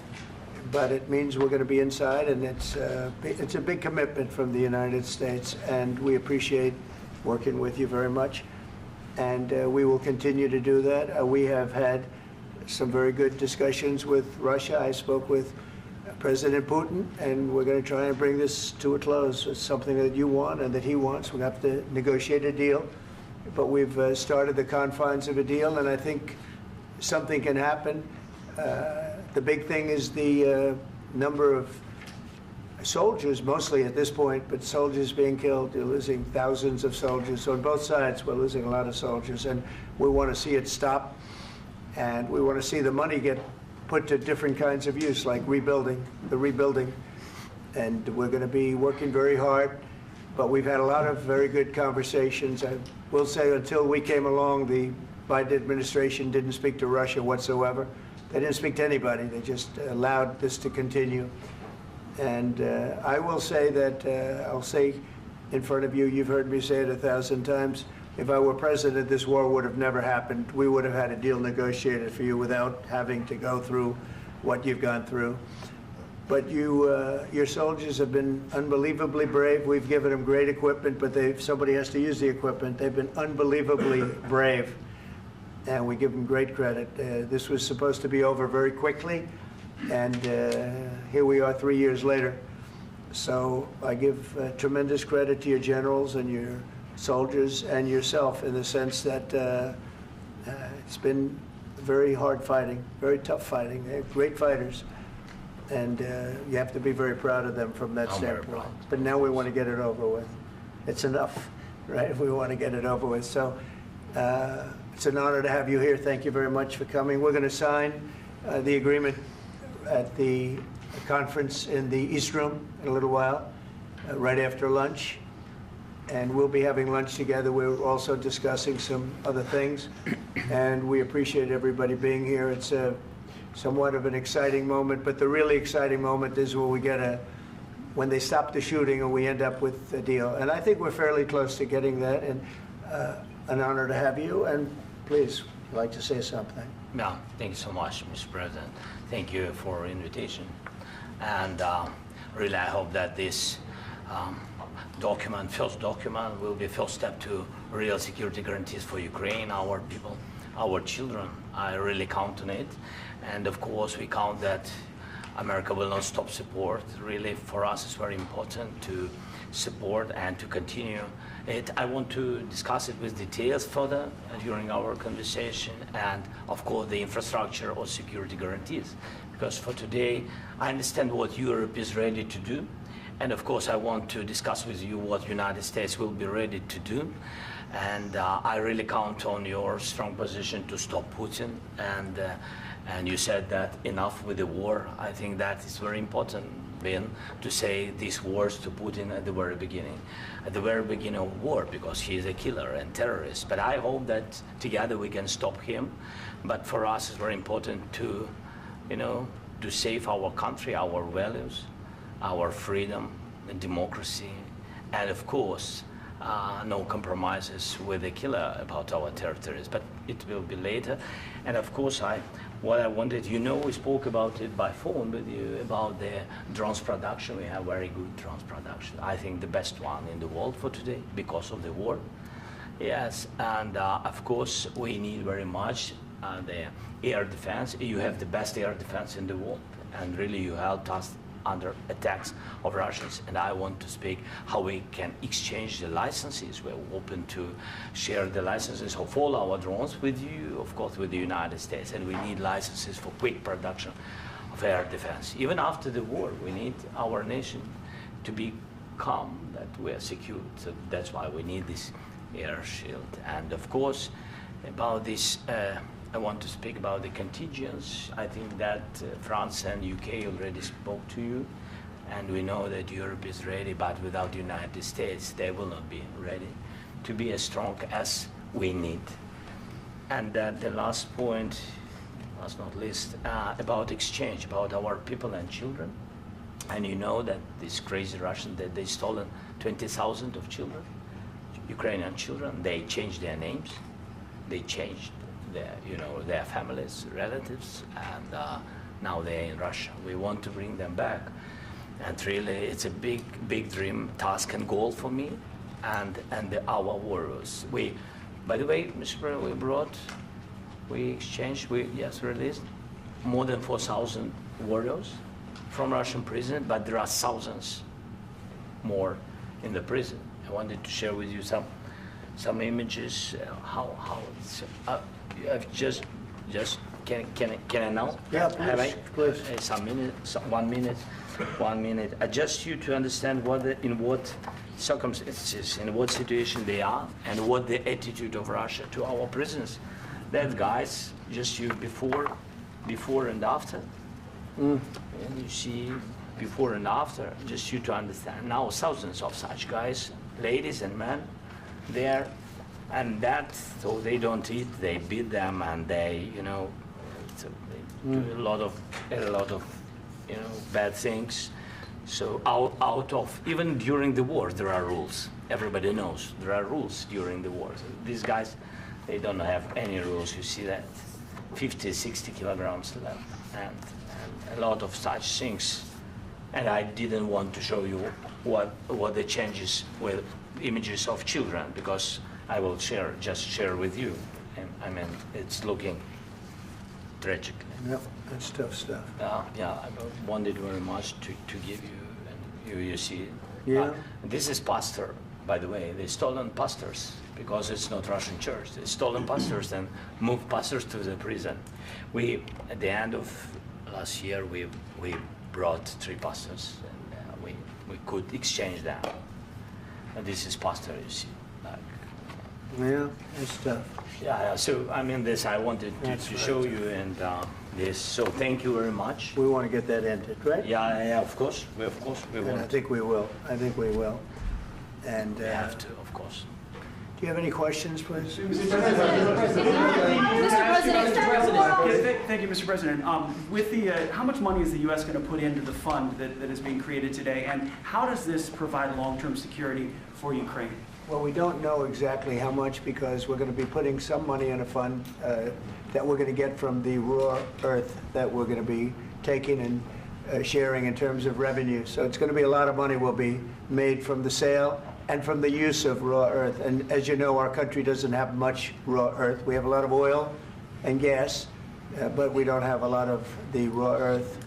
And what we do have is protected by the environmentalists, but that can be unprotected, but still it's not very much. They have among the best in the world in terms of raw earth. So we're going to be using that, using it for all of the things we do, including AI, and including weapons and the military, and it's really going to very much satisfy our needs. So it's something that just worked out really well. We have a lot of oil, and we have a lot of gas, but we don't have raw earth. So this has just about every component of the raw earth that we need for computers, for all of the things we do. This puts us in great shape. And on long-term security for Ukraine, how does this provide? I think they're going to have great luck. I think once we make the agreement, that's going to be 95% of it. They're not going to go back to fighting. I've spoken with President Putin, and I feel very strong. I've known him for a long time, and I feel very strongly that they're very serious about it, and we'll make a deal. And when the deal is made, I don't think, we talk about security. Everyone's talking about the other day, all they talked about was security. I said, let me make the deal first. I have to make the deal first. I don't worry about security right now. We have to have a deal, because right now, last week, 2,000 soldiers died on both sides. 2,000. And they're losing 1,000, 2,000, 3,000 a week.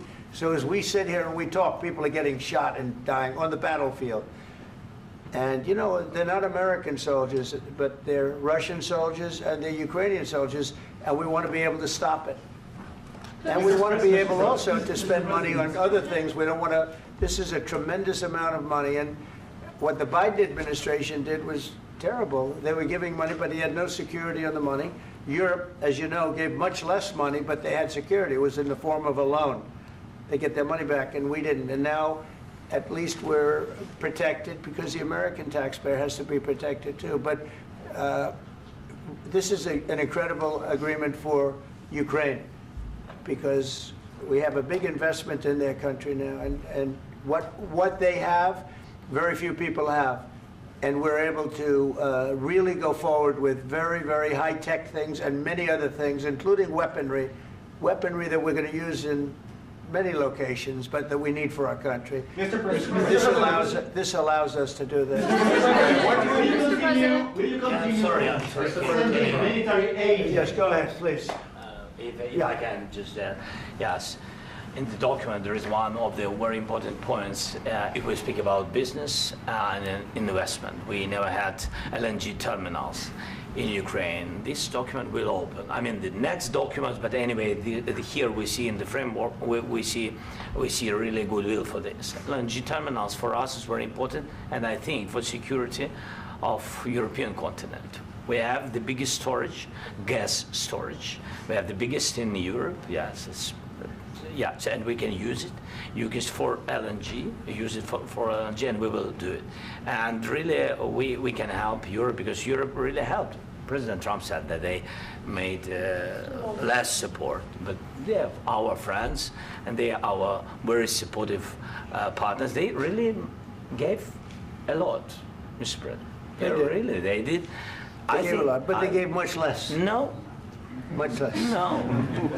No. Okay. Okay.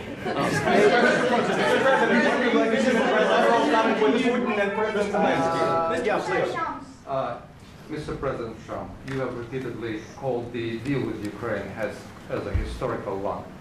And as a President of the United States, you make historical decisions in other issues which affect America and other world. So what place in the world history do you want to take? And do you associate yourself with any famous historical figures? Yeah, I'd say George Washington, Abraham Lincoln. I would say I'm far superior to George Washington and Abraham Lincoln. Now, you know I'm only kidding, right? Because when I say that, the fake news is going to go wild. They're going to say he considers himself to be better than Washington. But you never know. You never know. I don't compare myself to anybody. I'm here to do a job. We've had a great 35 days or whatever it might be, a month, a little more than a month. We've accomplished tremendous amounts. Not only this would be a very great achievement if we could get the war stopped and get them back to normalization. I think that's going to happen. We've had very good talks on both sides, as you know. But I think we've done a very good job, just generally. If you look at all of the things we've done in 30 days, they're saying there's never been a opening for a president. The first month, there's never been a first month like we've had. And this is one of the very important things. This, to me, is one of the most important things because we have tremendous death taking place as we speak, and I don't want to have that. You know, think of the parents, whether they're in Russia or Ukraine, think of the parents of all these people being killed needlessly. They came to our territory. Should have never started. This would have, if I were president, this would have never started. Mr. President, where has allowed your conviction? Mr. President, will you continue sending military aid to Ukraine after the U.S. signs this agreement with Ukraine? Yeah, we're going to be continuing. To President Zelensky, do you feel like the U.S. is on your side? That President Trump is on your side at this moment? Right. What do you think? He wants to know, do you think that, it's sort of a stupid question. I guess we wouldn't be here if I wasn't. I think that the United States on our side from the very beginning of occupation, and I think that President Trump on our side, and of course, I'm sure that the United States President will not stop support. This is crucial for us. It's important for us. Yes. And Putin, the president speaks about the people and the soldiers which are dying, but they came to our territory, they came to our land. They began this war, and they have to stop. And I think this is the question, with really the most important question. Can President Trump, I hope yes, with some other allies, to stop Putin, withdraw these enemies, our enemy, withdraw these troops from our land? And I think that you asked about the history, I think that if President, or when, he will stop Putin, if President Trump will bring peace to our country, I think he will be on this wall, I think. We've had very, very good talks. Mr.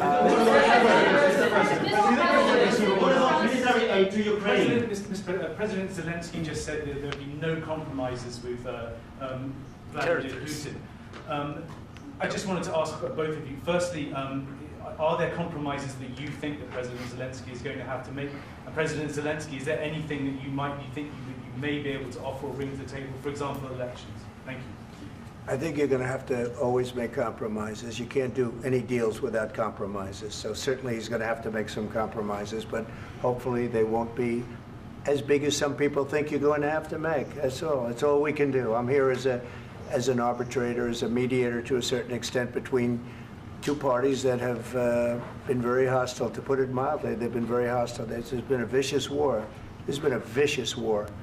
You know, it's a very level battlefield, and those bullets go out, and as I've said many times, we were talking about it with Pete, many times the only thing stopping those bullets is a human body. And in the case we're talking about, generally young human bodies are stopping a lot of bullets. It's dead level. That's why it's great farmland. It's great land. It's great farmland, but there's very little protection against the bullets that are being, and other things that are being shot. So all I can do is see if I can get everybody at the table and get an agreement. And I think we're going to end up with an agreement. Otherwise, I wouldn't probably be even here today. Mr. President, I've got two questions for you. You think ultimately your legacy will be the peacemaker and not the president that led this country into another war and ended foreign wars? And I've got a question. I hope it will. I mean, I hope I'm going to be remembered as a peacemaker. This would be a great thing if we could do this. I'm doing this to save lives more than anything else. Second is to save a lot of money, but I consider that to be far less important. So I hope I'm going to, thank you, Brian, for that question. It was a nice question. I hope I'll be known and recognized as a peacemaker. This would be a great thing to solve. This is a very dangerous situation. You know, this could lead to a third world war. This was headed in the wrong direction. If this election were lost, if we didn't win this election, and we won it by a lot, that was a mandate. We won every swing state. We won the popular vote by millions and millions of votes. We won everything. The districts, you look at the areas of red, take a look at a map. This was a big mandate, and this was one of the things. I said, we're going to get this thing settled. If we didn't win, I think this could have very well ended up in a third world war, and that would not have been a good situation. What was your second question? And my second question for President Zelensky, why don't you wear a suit? You're at the highest, why don't you wear a suit? You're at the highest level in this country's office, and you refuse to wear a suit. Just want to see if do you own a suit? Yeah, problems. A lot of Americans have problems with you not respecting the dignity of this office. I will wear a costume after this war will finish. Okay. Yes, maybe maybe something like yours. Yes. That'd be great. Maybe something better. I don't know. We will see. Maybe something cheaper than. Yeah. Thank you. Thank you. Thank you, President Trump. You said yesterday that you have. Are you going to send more arms to Ukraine in case there's no peace? Yeah, we're going to have arms to Ukraine, yeah, sure. Hopefully I won't have to send very much, because hopefully we're going to have it finished. We're looking forward to finishing this quickly. We're not looking forward to sending a lot of arms. We're looking forward to getting the war finished so we can do other things. But we very much appreciate the agreement, because we needed what they had, and we're treating, you know, our country is now treated fairly. Biden didn't do that. He didn't know what the hell he was doing. This should have never happened. This should have never started. But you know, sure, the answer is yes, but hopefully we won't have to send much, because I'm looking forward to getting it done quickly, very quickly. Does that mean you'll provide security guarantees, Mr. President? I don't want to talk about security yet, because I want to get the deal done. You know, you fall into the same trap like everybody else. A million times you say it over and over. I want to get the deal done. Security is so easy. That's about 2% of the problem. I'm not worried about security. I'm worried about getting the deal done. The security is the easy part. Security is very nice. Everybody stopped shooting. And now will Europe put people there? I know France is going to. I know the UK is going to. I know other countries are going to, and they happen to be right next door. We haven't committed, but we could conceivably. You know, we have security in a different form. We'll have workers there digging, taking the raw earth so that we can create a lot of great product in this country. So in that sense, you have something, but we haven't determined that yet. I will say, in speaking to France and in speaking to, and they were here, as you know, last week and just the other day, they have committed to a lot of security. I don't think you're going to need much security. I think once this deal gets done, it's over. Russia's not going to want to go back, and nobody's going to want to go back. When this deal ends, I really believe this deal is going to be over. Yeah, please go ahead. Go ahead. Thank you, Mr. President, thank you.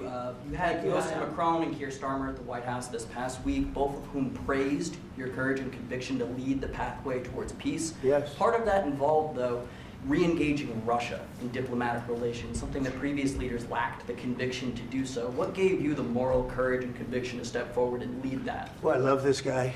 Who are you with? One American News, sir. Well, that's why I like him. One American News does a great job. I like the question. I think it's a very good question. It's a pathway to peace. It's a pathway to getting something solved. And I feel that as the head of this country, I have an obligation to do that. Plus, you know, we're very much involved. We got involved. It's too bad we got involved, because there should have been no involvement, because there should have been no war. And there shouldn't have been October 7th. That would have never happened. As you know, Iran was broke. They had no money to give to Hezbollah. They had no money to give to Hamas. They were stone cold broke. And then under Biden, they became rich as hell. They went from no money to $300 billion in a period of 4 years.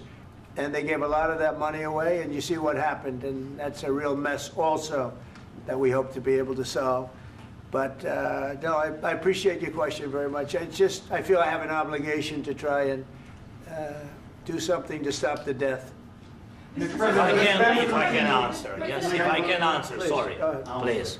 Please. And I do like your clothing, by the way. Yeah, really? Even though I think he's a great guy, by the way. But I don't know if you two like each other. But you know what? I think he's dressed. I like this guy. I don't know I think him. he's dressed beautiful. So I have more serious things than answer on such Yeah, questions. sure, that's I will okay. answer on more serious That's a good questions statement. if I can. Yeah, Yeah. So please, about security guarantees and about just ceasefire. We can't just speak about ceasefire and speak and speak. It will not work. Just ceasefire will never work, because I'm like a president. I have this experience, and not only me. Ukraine before my presidency, from the 2014, Putin broken 25 times. 25 times he broken his own signature. 25 times he broken ceasefire. But he never broke to me. He never broke to me. No, you were the president.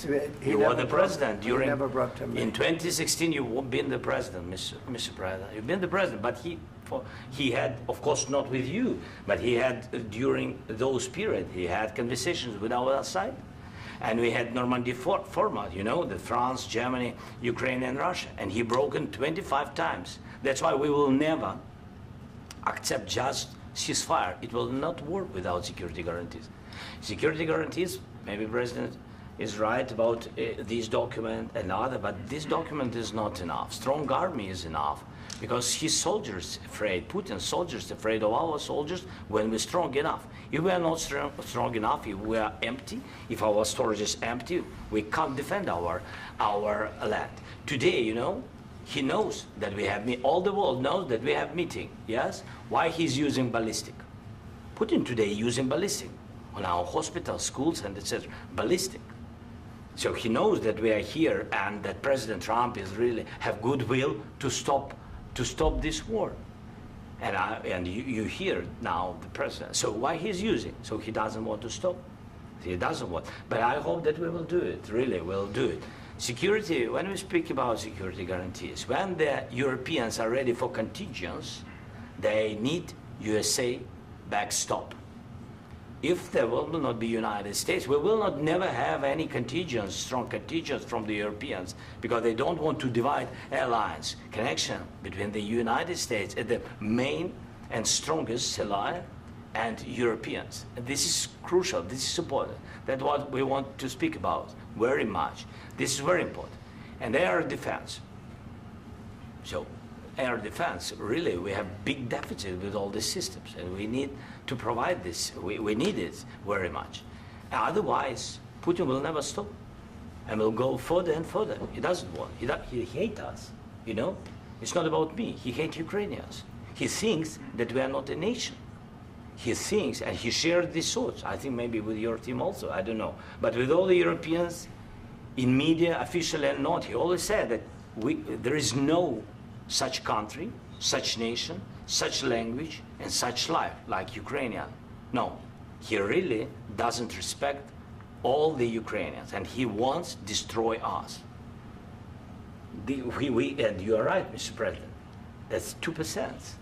This document, maybe other documents, it's a very good start, very good, but it will not enough to stop this person. Should Russia pay to rebuild Ukraine? Mr. President, under these Should Russia pay to rebuild Ukraine? They have to pay. This question This is the rule. This is the rule of the war. This is the rule of the war. During all the centuries, all the history, this is the rule of the war. Who began, those pay. This is the rule. Putin began this war. He has to pay all money for innovation. He has to pay. Of course, some Russian assets, what we have in Europe, about 300 billion, we can use them.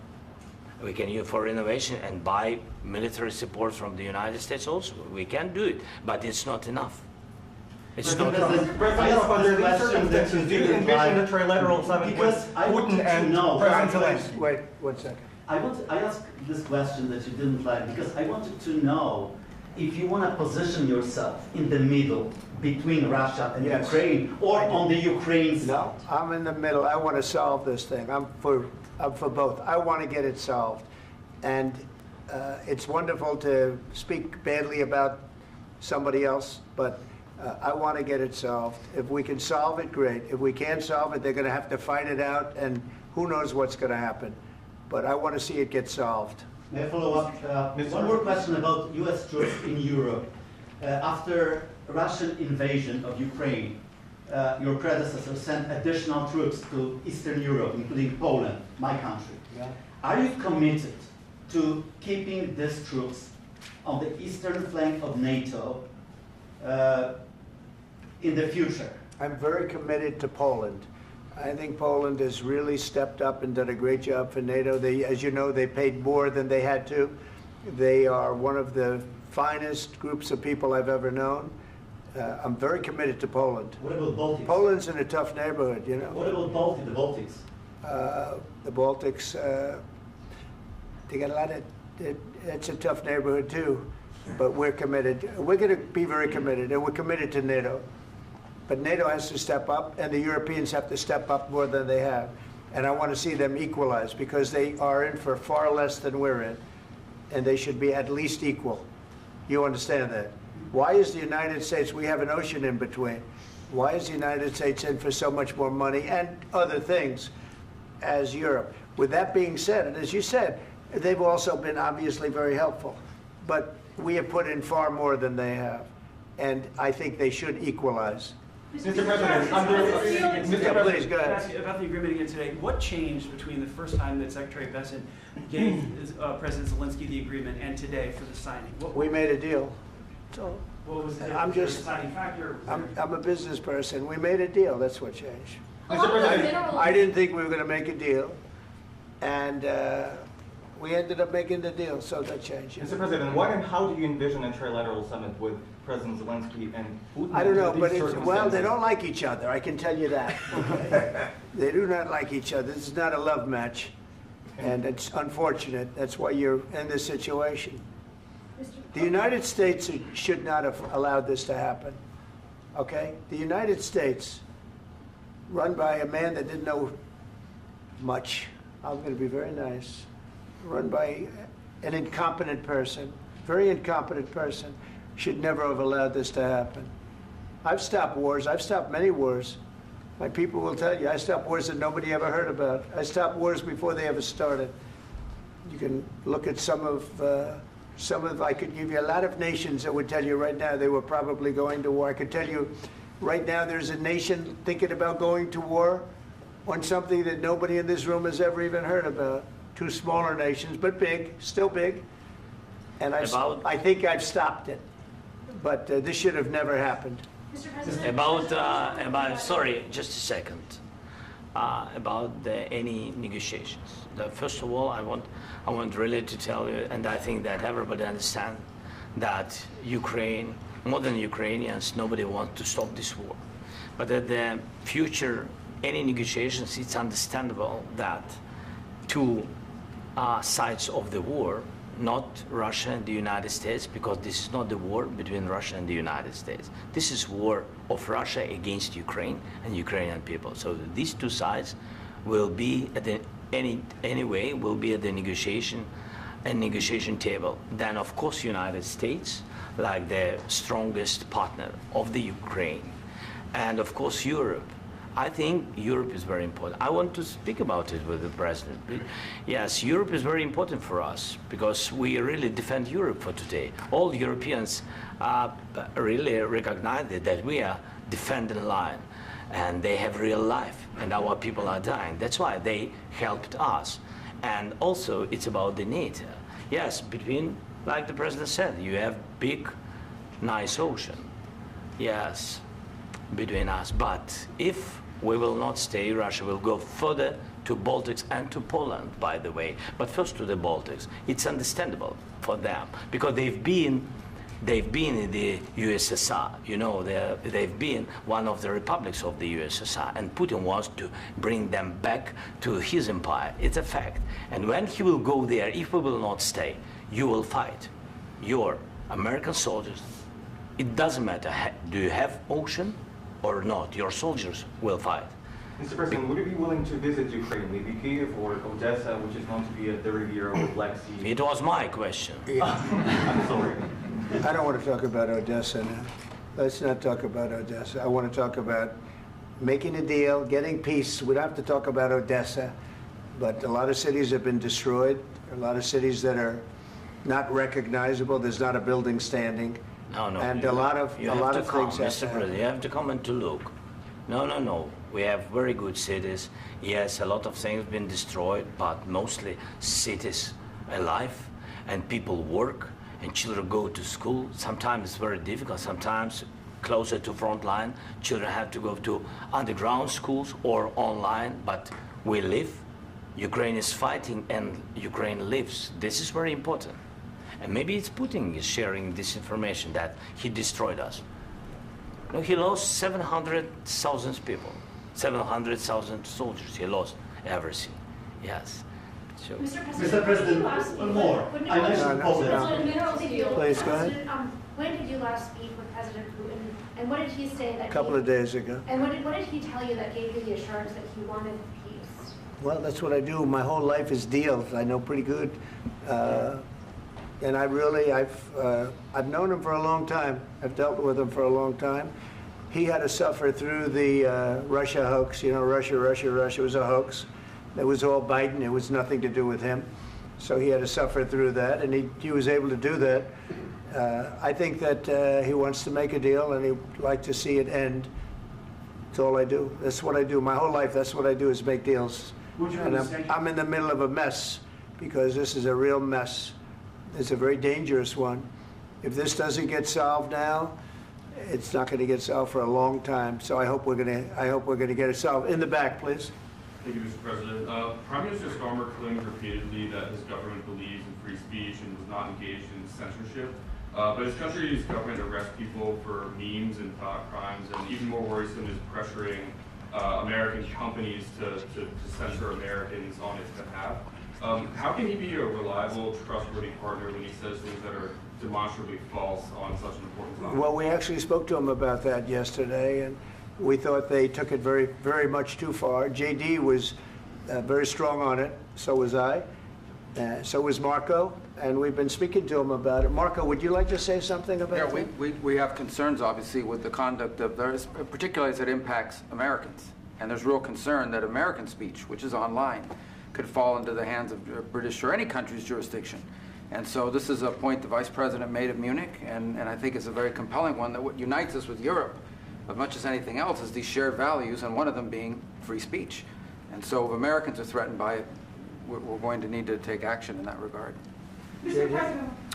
It's actually a very important question. We spoke about this in detail with the Prime Minister, the Foreign Secretary, and others at lunch yesterday. And I know that Secretary of Commerce Lutnick followed up in private meetings last night. This is really important. We believe Americans have the right to speak their mind, even if we in this room disagree with them. They have the right to speak their mind in the public square, which is often online these days. And we're going to defend that right as it pertains to American companies and American citizens vigorously if we have to. I do think that under the President's leadership, we're going to find common ground with our friends in the UK on this question, but it remains to be seen. The principle that will guide us is we believe in free speech in this country, and we'll fight for it for American citizens. Mr. President, on the deal, is there any other oil and gas component to the deal? Is it all critical? A little bit. We'll see. On LNG? But we're not really looking for that so much. We got a lot. We have more than anybody in the world, by far. So no, we're not talking about it too much, but a little bit. I think it affects also, but for the most part, no. And sir, is there any agreement from Ukraine to purchase U.S. LNG as part of the deal, or is that on the table at all? No, we don't need that. Mr. President, I just wanted to ask you about, you just mentioned that you'd spoken to Vladimir Putin a couple of days ago. Just to be clear, that's a new call, not the one that you... I've spoken to him on numerous occasions. Okay. And how was the latest call? What did you discuss? How did it go? Are you serious with that question? I am. I'd love to know. It went well. I think we're going to have a deal. On the minerals deal, Mr. President, some of those minerals are in the east of Ukraine, not far from the front lines and in areas that Russia has occupied. Will you direct President Putin to withdraw his forces from those areas if there's U.S. interest? Well, we'll take a look at the time. We have a lot of area. It's a very big area we're talking about, so we'll take a look. I'll study that and I'll see. And who would protect those minerals if they are U.S. interests? Would that be Ukrainian forces? They'll be protected. The agreement will protect them. U.S. The agreement, yeah, we're signing an agreement. Right, but what if Russia tries to invade or there's Russian aggression in those spots? I just told you, I don't think that's going to happen. And if that were going to happen, I wouldn't make a deal. If I thought that was going to happen, I wouldn't make a deal. Some people may wonder why. You know, they ought to focus on CNN on survival, not asking me these ridiculous questions. Focus on surviving, because CNN's got such low ratings, I don't think they're going to survive. Let's go. Please, go ahead. I already mentioned Poland. Poland was under Russian control for decades after the Second World War. When I was a kid, I looked at the United States not only as a most powerful country, richest country in the world, the country that has great music, great movies, great muscle cars, but also as a force for good. And now I'm talking with my friends in Poland, and they are worried that you align yourself too much with Putin.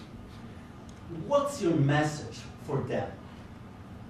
Well, if I didn't align myself with both of them, you'd never have a deal. You want me to say really terrible things about Putin and then say, "Hi, Vladimir, how are we doing on the deal?" That doesn't work that way. I'm not aligned with Putin. I'm not aligned with anybody. I'm aligned with the United States of America. And for the good of the world, I'm aligned with the world. And I want to get this thing over with. You see the hatred he's got for Putin. It's very tough for me to make a deal with that kind of hate. He's got tremendous hatred. And I understand that, but I can tell you the other side isn't exactly in love with, him either. So it's not a question of alignment. I'm aligned with the world. I want to get the thing set. I'm aligned with Europe. I want to see if we can get this thing done. You want me to be tough? I could be tougher than any human being you've ever seen. I'd be so tough. but you're never going to get a deal that way. So that's the way it goes. All right, one more question. Hey, I will respond to this. So look, for 4 years in the United States of America, we had a president who stood up at press conferences and talked tough about Vladimir Putin, and then Putin invaded Ukraine and destroyed a significant chunk of the country. The path to peace and the path to prosperity is maybe engaging in diplomacy. We tried the pathway of Joe Biden of thumping our chest and pretending that the President of the United States' words mattered more than the President of the United States' actions. What makes America a good country is America engaging in diplomacy. That's what President Trump is doing. Can I ask you? Sure. Yeah? Yeah. Okay. So he occupied our parts, big parts of Ukraine, part of East and Crimea. So he occupied it on 2014.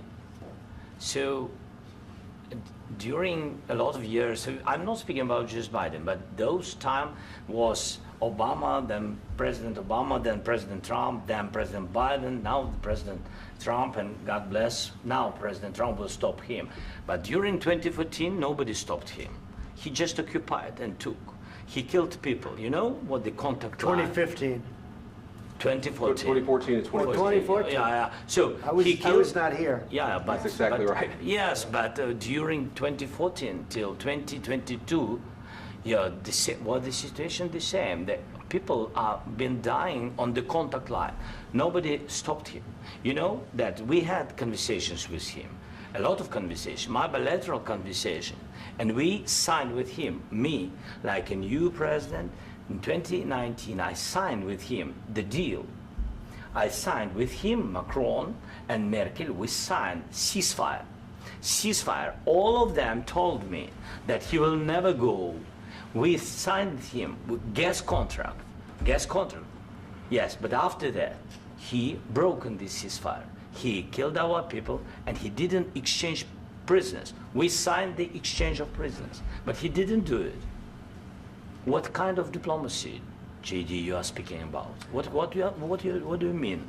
I'm talking about the kind of diplomacy that's going to end the destruction of your country. Yes, but if you Mr. President, with respect, I think it's disrespectful for you to come into the Oval Office and try to litigate this in front of the American media. Right now, you guys are going around and forcing conscripts to the front lines because you have manpower problems. You should be thanking the President for trying to bring an end to this conflict. Have you ever been to Ukraine that you say what problems we have? I have been to. Count once. I've actually watched and seen the stories, and I know what happens is you bring them on a propaganda tour, Mr. President. Do you disagree that you've had problems bringing people into your military? And do you think that it's respectful to come to the Oval Office of the United States of America and attack the administration that is trying to prevent the destruction of your country? A lot of questions. Let's start from the beginning. Sure. First of all, during the war, everybody has problems, even you, but you have nice ocean and don't feel now, but you will feel it in the future. God bless. You don't know that. God bless. You don't God know that. bless. You will not have a war. Don't tell us what we're going to feel. We're trying to solve a problem. Don't tell us what we're going to feel. I'm not telling you. Because you're in no position to dictate that. That's exactly what you're doing. You're in no position to dictate what we're going to feel. We're going to feel very good. You will feel influence. We're going to feel very good and very strong. You will feel influence. You're right now not in a very good position. You've allowed yourself to be in a very bad position, and he happens to be right about it. From the very beginning of the war. You're not in a good position. You don't have the cards right now. With us, you start having cards. Playing cards. Right now, you don't. You're playing cards. You're playing cards. You're gambling with the lives of millions of people. You're gambling with World War III. You're gambling with World War III.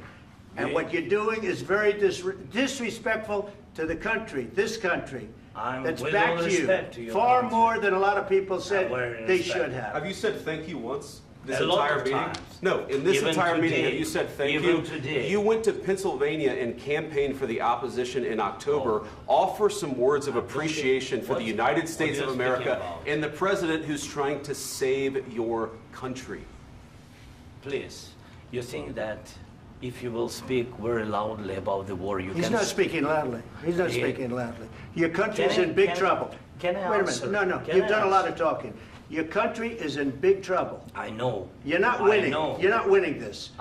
you have a damn good chance of coming out okay because of us. Mr. President, we are staying in our country, staying strong from the very beginning of the war. We've been alone, and we are thankful. I said thanks you haven't in been this alone. cabinet, You and haven't not been only alone. in this cabinet. We gave you, through I this said stupid president, $350 billion. You voted we gave for you your military president. equipment, You and you voted men for are your brave, president. but they had to use our military. What about West? If you didn't have You our invited military me- equipment, You invited if me you to didn't speak. have our military equipment, this war would have been over in 2 weeks. In 3 days, I heard it from Putin. In 3 days, this is something Maybe new. less. In 2 weeks, of course, yes. It's going to be a very hard thing to do business like this. Again, I tell you. just say thank you. I said a lot of times thank you to American people. Accept that there are disagreements, and let's go litigate those disagreements rather than trying to fight it out in the American media when you're wrong. We know that you're wrong. But you see, I think it's good for the American people to see what's going on. I understand, sir. I think it's I very understand. important. That's why I kept this going so long. You have to be thankful. You I'm- don't have the I'm cards. thankful. You're buried there. Your people are dying. tell you You're again, running I low know. on soldiers. Don't- Listen, don't please, you're running Mr. low on President. soldiers. It would be a damn good thing. Mr. And then President. then you tell us, I don't want a ceasefire. I don't want a ceasefire. I want to go and I want this. Look, if you could get a ceasefire right now, I tell you, you take it so the bullets stop flying and your men stop getting killed. Of course, we want to stop the war. But you're I saying said- you don't want a ceasefire. But I said to you, I want a ceasefire. with guarantees. Because you'll get a ceasefire faster than an agreement. Ask our people about ceasefire, what they think. That wasn't it doesn't with matter me. for you what That what wasn't this with me. means. It That was wasn't with you. a guy named Biden, who was not a smart person. This That is was your, with, this that was is with your Obama. president. It was your president. Excuse me. That was with Obama, who gave you sheets, and I gave you javelins. Yes. I gave you the javelins to take out all those tanks. Obama gave you sheets. In fact, the statement is Obama gave sheets and Trump gave javelins. You got to be more thankful, because let me tell you, you don't have the cards. With us, you have the cards. But without us, you don't have any cards. One more question to Mr. Vice President. I'm sorry. It's going to be a tough deal to make, Um, because the attitudes have to change. What if Russia breaks ceasefire? What if Russia breaks peace talks? What do you do then? I understand that it's a heated conversation right now. What are you but saying? what She's if asking, what if Russia breaks the ceasefire? What if anything? What if a bomb drops on your head right now? Okay? What if they broke it? I don't know. They broke it with Biden because Biden, they didn't respect him. They didn't respect Obama. They respect me. Let me tell you, Putin went through a hell of a lot with me. He went through a phony witch hunt where they used him and Russia. Russia. You ever hear of that deal? That was a phony Hunter Biden, Joe Biden scam. Hillary Clinton, Shifty Adam Schiff. It was a Democrat scam. And he had to go through that. And he did go through it. We didn't end up in a war. And he went through it. He was accused of all that stuff. He had nothing to do with it. It came out of Hunter Biden's bathroom. It came out of Hunter Biden's bedroom. It was disgusting.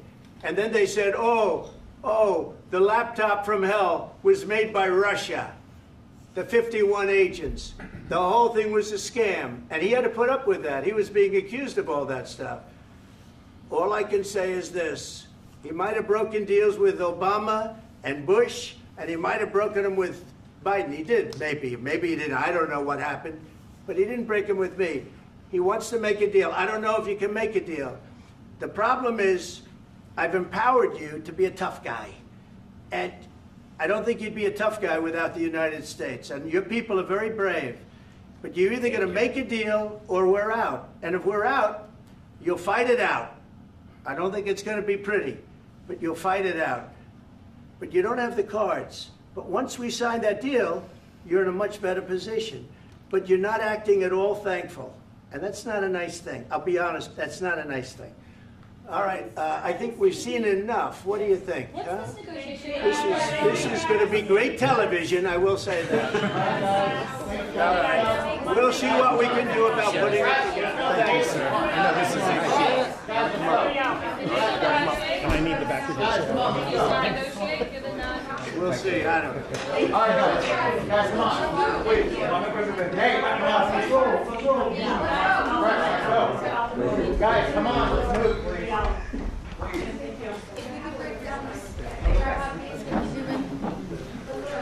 Thank you.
You'll never be in the Oval with a moment like that again, I know. just to be clear.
check. Testing 1 2 1 2. Microphone check.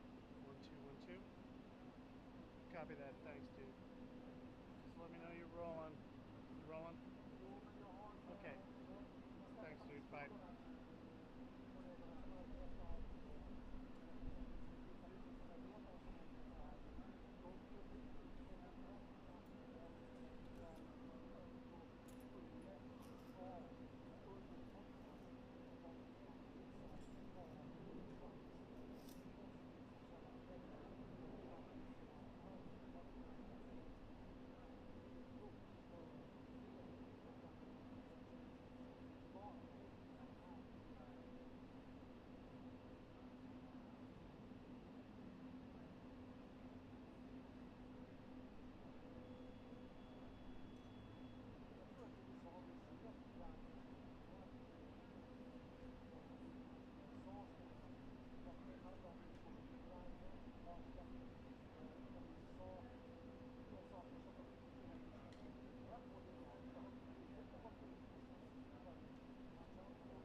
hot for the pool camera. Huh? Glad it will be hot for the pool camera. They can take your audio if they want. Hey, they're all subscribers. It's great.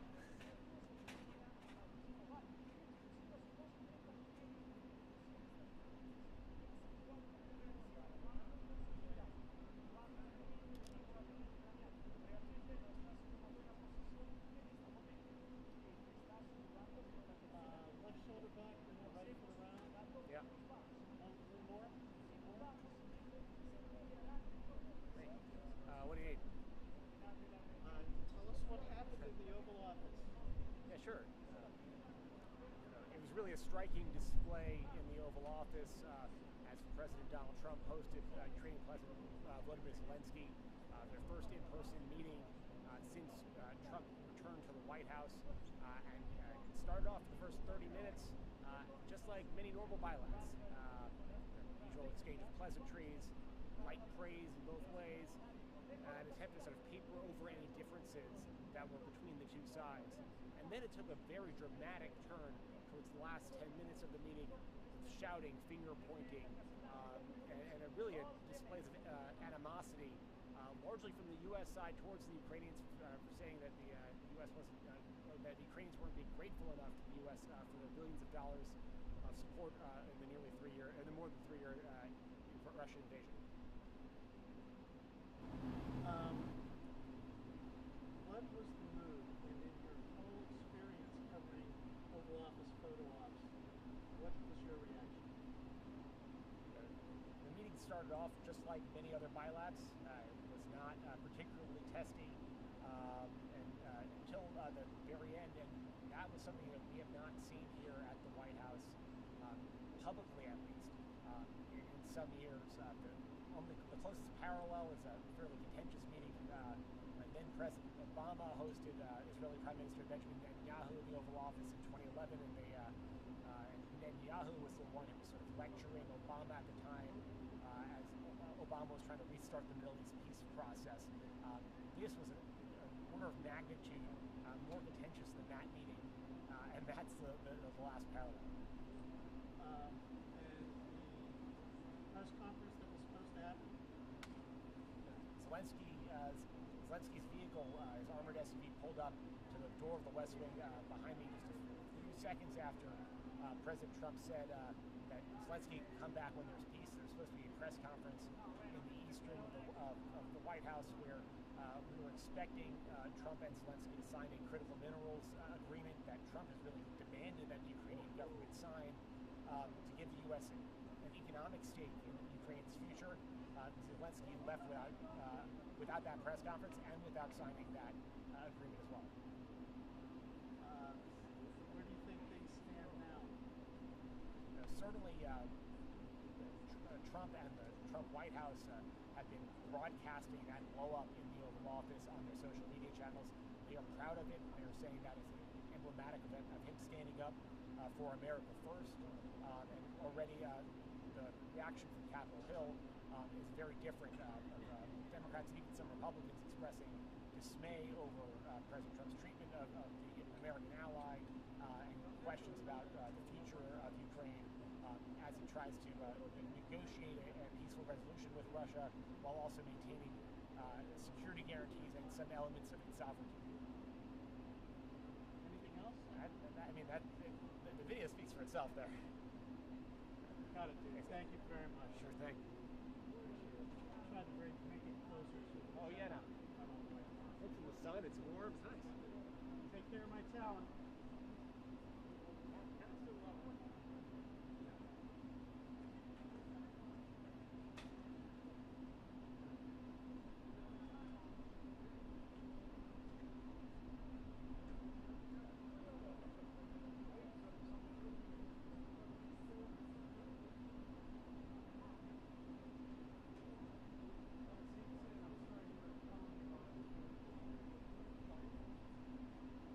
Yeah.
like to, but